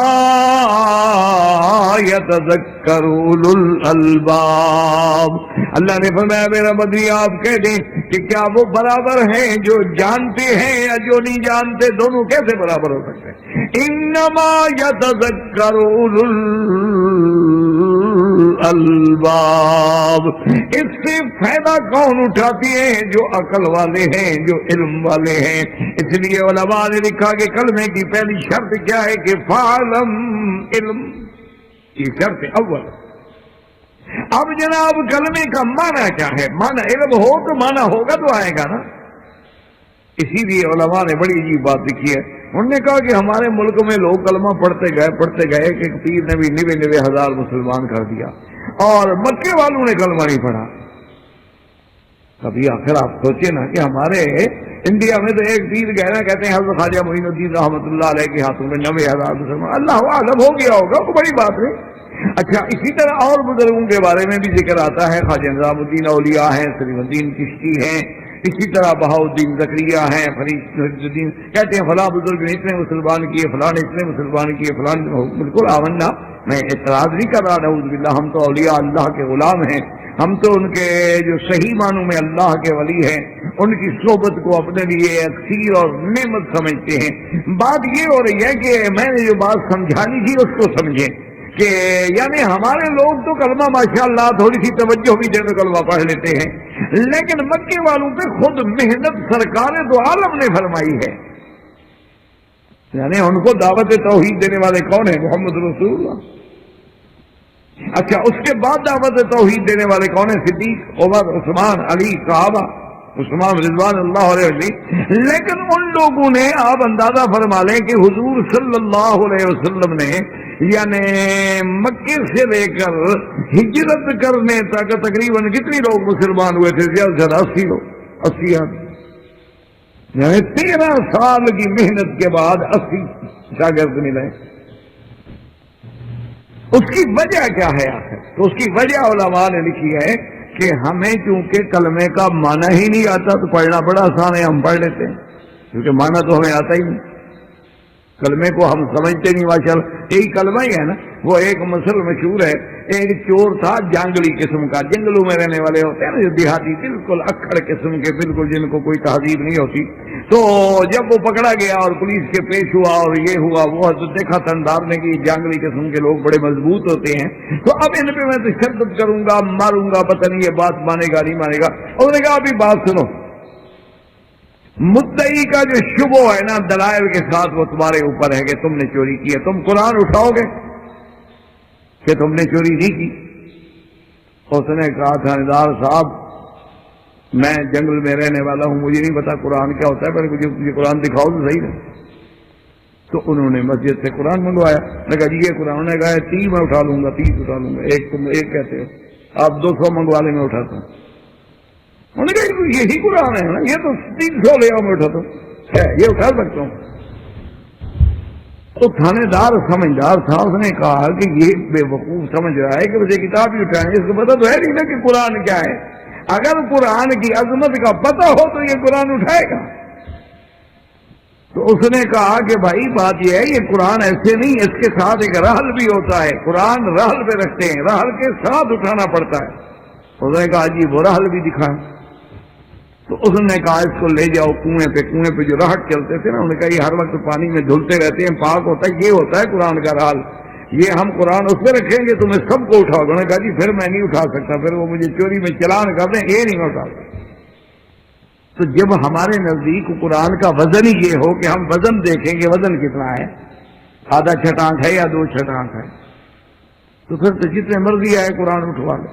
جب ہمیں کلمہ پڑھنے کا معنی ہی نہیں آتا ہے تو ہم سے جتنا مرضی آئے کلمے پڑھوا لیں۔ بلکہ ہمارا تو ماشاءاللہ مسلمان اتنا تیز ہے، غسل جنابت کرنے کے لیے جب غسل خانے میں جاتا ہے اور بغیر کپڑوں کے کھڑا ہوتا ہے وہاں بھی کلمہ پڑھتا ہے۔ وہ کہتا ہے اس کے بغیر میں پاک ہی نہیں ہوتا، وہاں کلمہ پڑھ کے نہاتا ہے۔ کیوں؟ اس کو پتہ ہی نہیں کہ کلمہ ہے کیا۔ اب غسل خانے میں نہیں پڑھے گا تو کہاں پڑھے گا؟ اس بیوقوف کو پتہ ہی نہیں، وہ کہتے ہیں بس اسی سے پاک ہونا ہے، بغیر کپڑوں کے کھڑا ہے غسل جنابت کے لیے لا الہ الا اللہ لا الہ الا اللہ لا الہ الا اللہ نہا رہا ہے، کلمہ پڑھ رہا ہے۔ اس جیسا کوئی احمق ہے دنیا میں؟ اگر اس کو کلمے کا معنی آتا تو وہ کبھی یہ حرکت کرتا۔ تو اس لیے ہمیشہ یاد رکھیں کہ کلمے کی سب سے پہلی شرط کیا ہے؟ علم، کہ کلمے کا معنی سیکھو کہ معنی کیا، کہ لا الہ الا اللہ محمد رسول اللہ۔ اور دیکھیں کہ اللہ کی کتنی صفتیں ہیں، رحمان ہے، رحیم ہے، کریم ہے، حنان ہے، منان ہے، ستار ہے، غفار ہے۔ آپ کی بڑی قرآن میں صفتیں موجود ہیں۔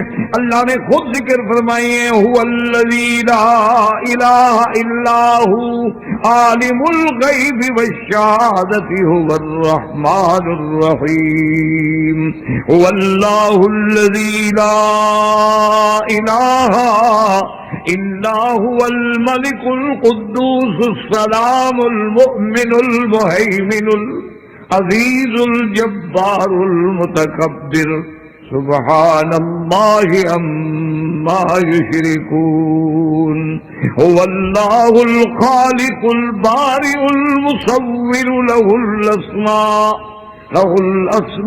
الحسنى۔ تو اب دیکھیں اللہ کے کتنے نام ہیں، لیکن کلمے میں کوئی صفت رحمان بھی نہیں آئی، رحیم بھی نہیں آئی، ستار بھی نہیں آئی، غفار بھی نہیں آئی۔ یہاں ایک صفت آئی کہ لا الہ۔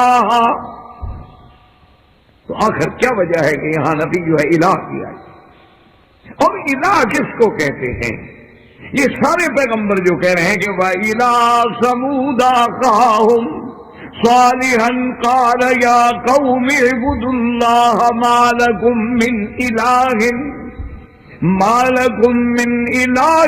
غَيْرُهُ وَإِلَىٰ عَادٍ أَخَاهُمْ هُودًا قَالَ يَا قَوْمِ اعْبُدُوا اللَّهَ مَا لَكُم مِّنْ إِلَٰهٍ غَيْرُهُ وَإِلَىٰ مَدْيَنَ أَخَاهُمْ شُعَيْبًا قال يا قوم اعبدوا الله ما لكم من إله غيره۔ ہر جگہ الہ اور کلمے میں بھی لا الہ الا اللہ۔ تو سب سے پہلی بات یہ ہے کہ کلمے کا معنی سیکھ جائیں، کلمے کے مفہوم کو سمجھیں کہ آخر کوئی ایسی بات تو ہے نہیں۔ آپ نے نہیں پڑھا ہے حدیث مبارک میں کہ ایک دن میرے آقا سرکار دو عالم رحمت دو جہاں صلی اللہ علیہ وسلم اسی جبل صفا پہ کھڑے ہیں، جو الحمدللہ آپ لوگوں نے تو دیکھا ہے، صفا دوڑتے ہیں، چڑھتے ہیں، دیکھتے ہیں۔ حضور صلی اللہ علیہ وسلم نے عرب کی عادت کے مطابق بڑے زور سے بلایا، یا صباحا، زور سے آواز۔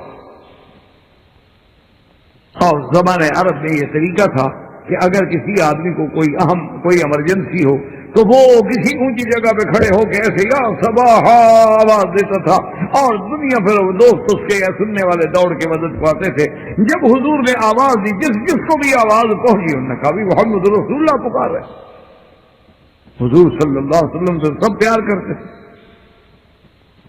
سارے دوڑ پڑے، بڑے بڑے سردار اور بڑے بڑے اس وقت کے جو ستون تھے، آیان تھے مکہ کے، ابو جہل ہے، ابی لہب ہے، عتبہ عتیبہ ہے، شیبہ ربیعہ ہے، ولید بن المغیرہ ہے، امیہ بن خلف ہے، سب لوگ اکٹھے ہو کے حضور صفا پہاڑی پہ کھڑے ہیں، سب کے سب جمع ہو۔ جب آئے تو حضور صلی اللہ علیہ وسلم نے فرمایا کہ اے میری قوم کے سرداروں، مکے والوں، اگر میں تم لوگوں کو یہ خبر دوں کہ اس پہاڑ کے پیچھے ایک لشکر چھپا ہے جو تم پہ حملہ کرنے والا ہے، چھپا ہوا ہے، میری بات مان لو گے؟ اب صدقیہ میری بات کو مانو گے؟ کہا رسول اللہ بالکل مانیں گے، کیسے نہیں مانیں گے؟ کہا حضور آپ جو کہیں گے ہم مان لیں گے، کیونکہ ما جربناک الا صادقا عادلا، یا رسول اللہ ہمارا جو تجربہ ہے، ہم نے جو 40 سالہ زندگی میں دیکھا ہے آپ کو، ہمیشہ آپ نے سچ بولا ہے، ہمیشہ آپ نے انصاف کی بات کی ہے، آپ غلط بات کرتے ہی نہیں ہے، تو آپ کی بات کیوں نہیں مانیں گے؟ تو حضور نے کیا فرمایا؟ قولوا کلمۃ، ایک کلمہ پڑھ لو، اور اس کے بعد لفظ پہ غور کریں جو حضور نے فرمایا ہے، اس دعوت نے فرمایا کہ لوگوں ایک کلمہ پڑھ لو، صرف عرب نہیں بلکہ عجم بھی تمہارے زیر نگی ہو جائیں گے، تمہارے زیر سایہ آ جائیں گے۔ صرف ایک کلمہ پڑھیں، عرب کی سرداری نہیں بلکہ عجم کے بھی سردار بن جاؤ گے۔ فوراً کافروں نے کہا یا رسول اللہ تو جلدی بتائیں، ہم تو اسی سرداری کے چکر میں مر رہے ہیں، ہمیں بتائیں اگر عرب کی سرداری کے ساتھ عجم کی بھی سرداری ملے۔ اب حضور نے فرمایا قولوا لا الہ الا اللہ، قولوا لا الہ الا اللہ تفلحوا، مکے والو یہی کلمہ پڑھ لو تو فلاح پا جاؤ گے، کامیاب ہو جاؤ گے دنیا و آخرت میں۔ اسی پہ وہ بگڑا تھا، ابھی یہ حل کہنے لگا تبن لکا لہذا جماعتنا، نعوذ باللہ آپ کے لیے ہلاکت، اسی لیے ہمیں بلایا تھا، کیوں وہ کلمے کو سمجھتا تھا کہ کلمہ کیا ہے، اسی لیے انہوں نے نہیں پڑھا۔ ہمیں جتنے کلمے پڑھوا دو ہم پڑھ لیں گے، کیونکہ ہمیں پتہ ہی نہیں کلمہ کیا ہوتا۔ ہمارے لیے تو کلمہ جو ہے نا جی وہ بالکل نہیں، کام سی چیز ہے، وہ ٹھیک ہے پڑھ لیا لا الہ الا اللہ، اور دل میں پڑھ لیا لا الہ الا اللہ، 100 دفعہ پڑھ لیا لا الہ الا اللہ، لیکن یاد رکھو کہ جب میں نے عرض کر دیا تھا کہ اذا فات الشرط فات المشروط، شرط نہیں تو مشروط نہیں ہوتا ہے، تو پہلی شرط کیا ہے؟ کلمے کا علم، معنی سمجھنا۔ اب کلمے کا مختصر سا معنی سمجھ لو، تفصیل تو انشاءاللہ اپنے اپنے مقام پہ درس میں آئے گی۔ اللہ تبارک و تعالی نے یہاں جو فرمایا کہ لا الہ الا اللہ، نفی کرنی ہے، لا ہمیشہ نفی کے لیے ہوتا ہے، یہ نفی کے لیے ہے، لیکن نفی کس چیز کی؟ آلہہ باطلہ کی، اور اس بات کس کا ہے؟ اللہ تبارک و تعالی کی الوہیت کا، کیونکہ مسئلہ ہے الہ، اس لیے اس میں نفی اور اس بات، اور یاد رکھو نفی ہو اس بات نہ ہو پھر بھی بندہ مومن نہیں۔ اچھا اس بات تو ہے لیکن نفی نہیں، پھر بھی بندہ مومن نہیں، یہی وہ معنی ہے جس کو سمجھنا ہے انشاءاللہ کہ لا الہ، نفی کر رہے ہیں نا کہ کوئی الہ نہیں مگر اللہ، تو اگر نفی نہیں کریں گے آلہہ باطلہ کی تو پھر بھی ایمان نہیں ہوگا۔ اچھا اگر نفی تو کر دی لیکن اللہ کی اس بات نہیں کر رہے ہو تو پھر بھی ایمان نہیں ہوگا۔ اچھا اللہ کا تو ہم اس بات کرتے ہیں کہ اللہ ہے، لیکن آلہہ باطلہ کی نفی نہیں کرتے تو پھر بھی ایمان نہیں ہوگا۔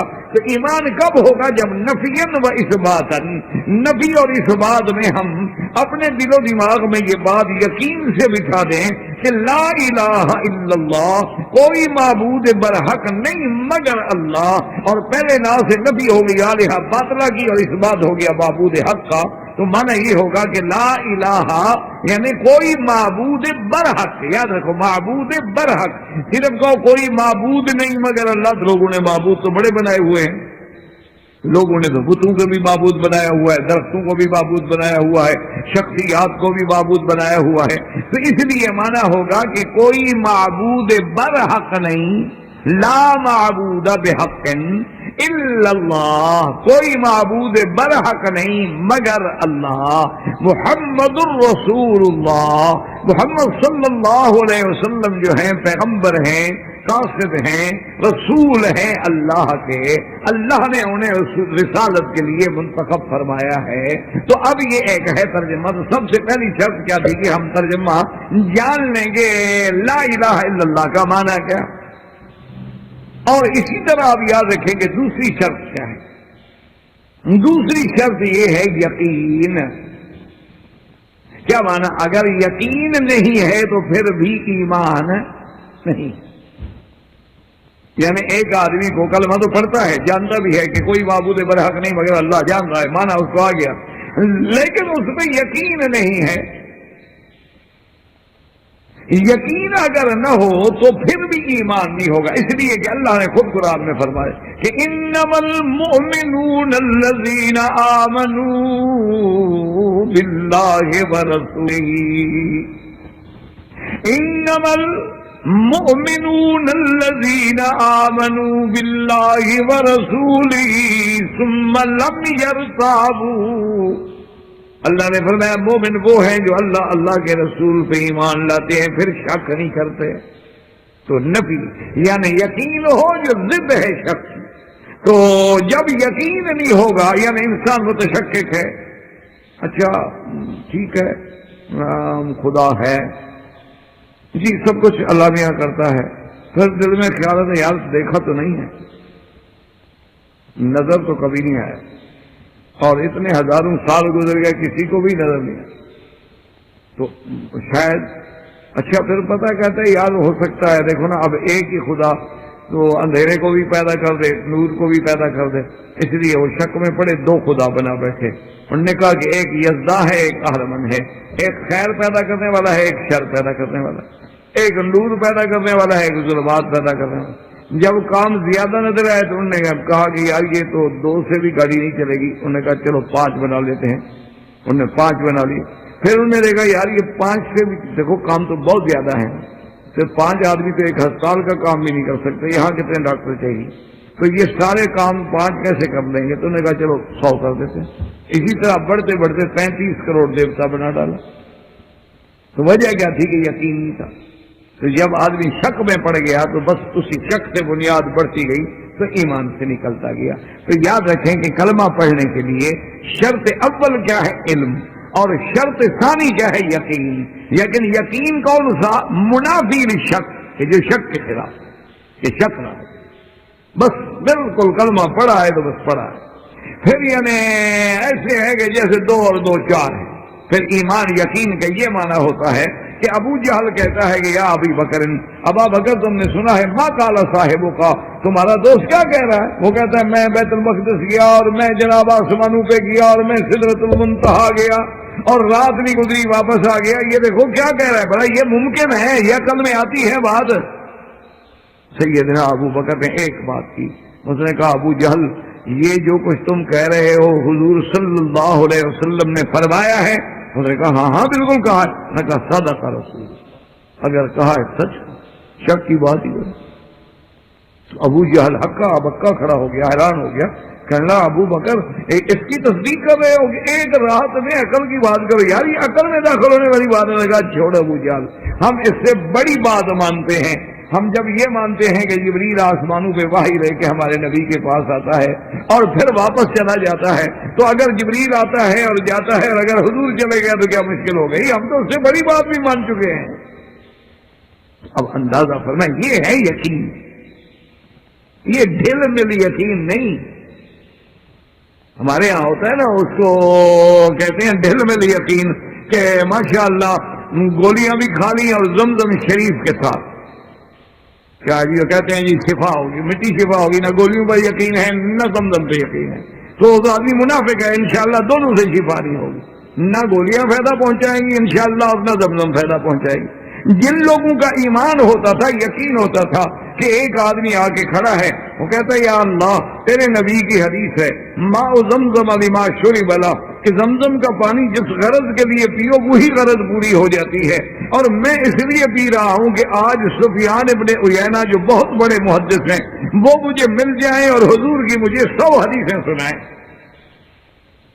آپ نے بھی زمزم پی کے کبھی دعا کی ہے کہ مجھے حدیث شریف آ جائے, کلمے کا معنی ہی آ جائے.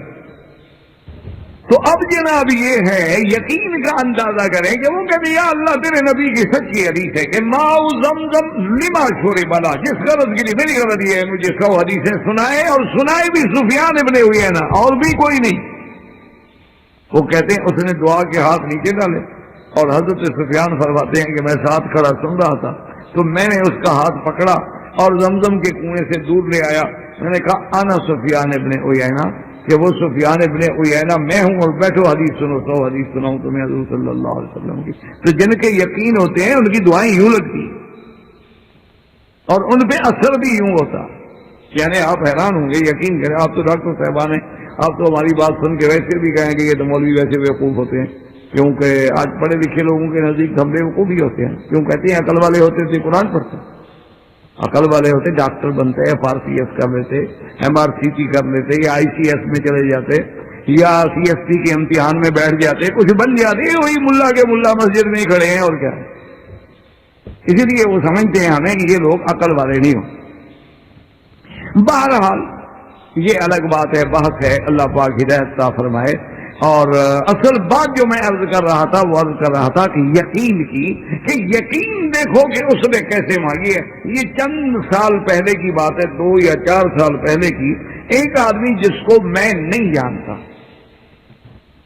اس نے اسلام آباد سے مجھے خط لکھا کہ جی میں آپ کو غیبانہ جانتا ہوں اور میں کینسر کا مریض ہوں, اور ڈاکٹر صاحبان نے اپنی یعنی تحقیقات کے بعد اپنے جو مجھے اوپینین دی ہے وہ یہ ہے کہ میں زیادہ سے زیادہ 3 4 ماہ 6 ماہ تک زندہ رہوں گا. میری تمنا ہے کہ مجھے اللہ عمرہ نصیب کر دے, اور اگر آپ خط لکھ دینا مجھے, تو یہاں ایک آدمی ہے جو آپ کے خط کو دیکھ کے مجھے عمرہ کرا دے گا. میں نے کہا ٹھیک ہے, مجھے کیا تکلیف ہے بھائی. میں نے ایسے لکھ دیا کہ بھئی کوئی اہل خیر اگر ایسی نیکی کرتا ہے جزا اللہ خیر, اللہ اسے جزا دے. بہرحال وہ جناب آ گیا. وہ جب آیا غریب تو وہ ویل چیئر پہ تھا, اور اس کی کیفیت یہ تھی کہ میرے ساتھ بات کرتے کرتے یعنی 1 منٹ میں کچھ 10 دفعہ اس کا سانس چڑھ جاتا تھا, اور میرا شکریہ ادا کرنا چاہتا تھا. آنسو اس کے بہ رہے تھے بیچارے کے, لیکن وہ بات نہیں کہتے اس حالت. میں نے اس کو کہا, میں نے کہا بیٹا رونے کی کیا بات ہے, دیکھو نا اللہ نے, حالانکہ میں تمہیں نہیں جانتا, تم نے بھی میرا کہیں نام سنا ہوگا, تم بھی مجھے نہیں جانتے, اللہ نے تمہیں مکے میں بلا لیا, عمرے پہ بلا لیا, تیری تمنا یہی تھی کہ میں مرنے سے پہلے کعبۃ اللہ دیکھ لوں, مدینہ شریف دیکھ لوں. موت تو آنی ہے, موت تو نہیں ٹلے گی, تو اللہ نے وہ تمنا بھی پوری کر دی ہے, تمہیں خوش ہونا چاہیے, رونے کی کیا بات ہے. میں نے کچھ اس کو حوصلہ دیا, انہوں نے کہا دیکھو بات سنو, یہاں آ گئے ہو تو سب سے بڑا علاج جو ہے وہ زمزم ہے. تم صبح و شام جس طرح ہو سکتا ہے نا زمزم پیو, اپنے اوپر ڈالو, اور جہاں جہاں تمہیں انہوں نے بتایا ہے کہ کینسر کہاں ہے تمہیں اس پہ ڈالو, اور بس مرنا تو ہے تم نے, موت تو آنی ہے, تو زمزم پیتے اگر مر گئے تو کیا حال ہے. اس نے کہا جی ٹھیک. اچھا میں اس بات کو بھول گیا, وہ چلا گیا. ہم اپنے میں وہ اپنے میں. تقریباً مجھے کوئی 20 دن کے بعد وہ بندہ ملا, اور وہ خود چل کے مجھے آ کے ملا اور کہا کہ مکی صاحب مجھے پہچانا ہے. میں کون ہوں؟ میں نے کہا نہیں. کہنے لگا میں وہی بندہ ہوں کینسر والا, یہ مائے زمزم کی برکت ہے کہ میرا اتنا کلو وزن بڑھ گیا اور میں 5 طواف روز پیدل چل کے کر رہا ہوں. میں نے کہا یار تیری نیت کی ہوگی, یقین ہوگا, اللہ نے تمہیں شفا دے دی.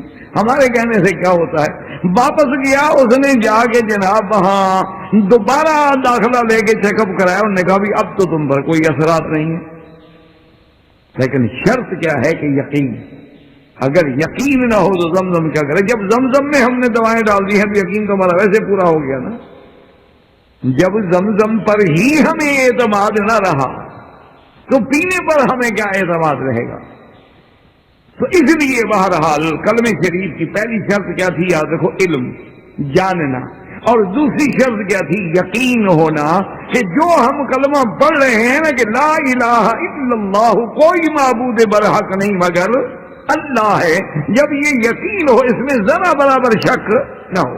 اگر شک ہوگا تو مومن نہیں ہوگا, کیونکہ اللہ نے حصر کر دیا ہے کہ انما المؤمنون الذین آمنوا باللہ ورسولہ ثم لم یرتابوا, پھر وہ شک نہ کرے. اسی طرح حدیث میں آتا ہے کہ جس نے کلمہ پڑھا غیر شاک, شک نہ کرے. اسی طرح حدیث میں آتا ہے جس نے کلمہ پڑھا لیکن مستیقنا بہا قلبہ, اس کے دل کو یقین ہو, کوئی شک نہیں, بالکل 100 سے بھی یعنی سمجھے 100% یقین ہے, تو یہ اس کی دوسری شرط ہو گئی. اچھا تیسری شرط کیا ہے کلمے میں, یاد رکھیں اخلاص. کلمے کی تیسری شرط کیا ہے؟ اخلاص. کہ خالص کلمہ کس کی رضا کے لیے ہم پڑھ رہے ہیں؟ اللہ کی رضا کے لیے، ابتغاء لوجہ اللہ. کہ ہم نے جو کلمہ پڑھا ہے یہ نہیں کہ ہمیں فائدہ ہوگا، یہ نہیں کہ ہمیں نوکری اچھی مل جائے گی، یہ نہیں کہ جناب ہم مکے میں نہیں آ سکتے، مسلمان ہو جائیں گے تو مکے میں ہمیں بڑا جاب اچھی مل جائے گی. نہ خالصا للہ، اسی کو قرآن کہتے ہیں الا للہ الدین الخالص. خالص اللہ کے وما امروا الا ليعبدوا الله مخلصین له الدین. اللہ نے فرمایا ان کو نہیں حکم دیا گیا مگر یہ عبادت کریں اللہ کی، لیکن خالص. اسی طرح قرآن کہتا ہے الا للہ الدین الخالص. اسی طرح قرآن کہتا ہے قل انما امرت ان اعبد اللہ مخلصا له. تو سب سے بڑی یاد رکھیں پہلی شرط کیا تھی؟ علم. اور دوسری شرط کیا تھی؟ یقین. اور تیسری شرط کیا ہے؟ اخلاص. کہ خالص اللہ کے لیے ہو، ابتغاء لوجہ اللہ. اسی کو حضور صلی اللہ علیہ وسلم نے اپنے حدیثوں میں بھی سمجھایا ہے کہ جس نے کلمہ پڑھا ہے لیکن شرط یہ ہے کہ خالص اللہ کی رضا کے لیے پڑھا ہے، اس میں ذرے کے برابر. کیوں؟ اگر ریا آئے گا تو پھر شرک آ گیا. اخلاص کے رہے، اگر ریا آ گیا تو شرک آ گیا، تو شرک اصغر ہے. اور ریا آ گیا تو حبط اعمال ہو گئی، عمل برباد ہو گئے، تو پھر تو ایمان نہ رہا.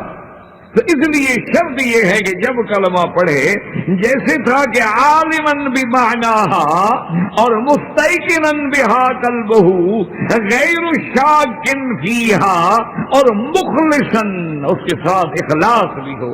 اگر اخلاص نہیں ہوگا تو پھر بھی کلمے پڑھنے کا کوئی فائدہ نہیں. اس لیے یہ شرائط ہیں، اور انشاءاللہ زندگی باقی تو باقی شرائط پہ بات ہوگی. واللہ تعالی عالم علمہ وتم. احباب کرام، اس کے بعد اب آپ اس مبارک سلسلے کی 63 نمبر 2 سماعت فرمائیں.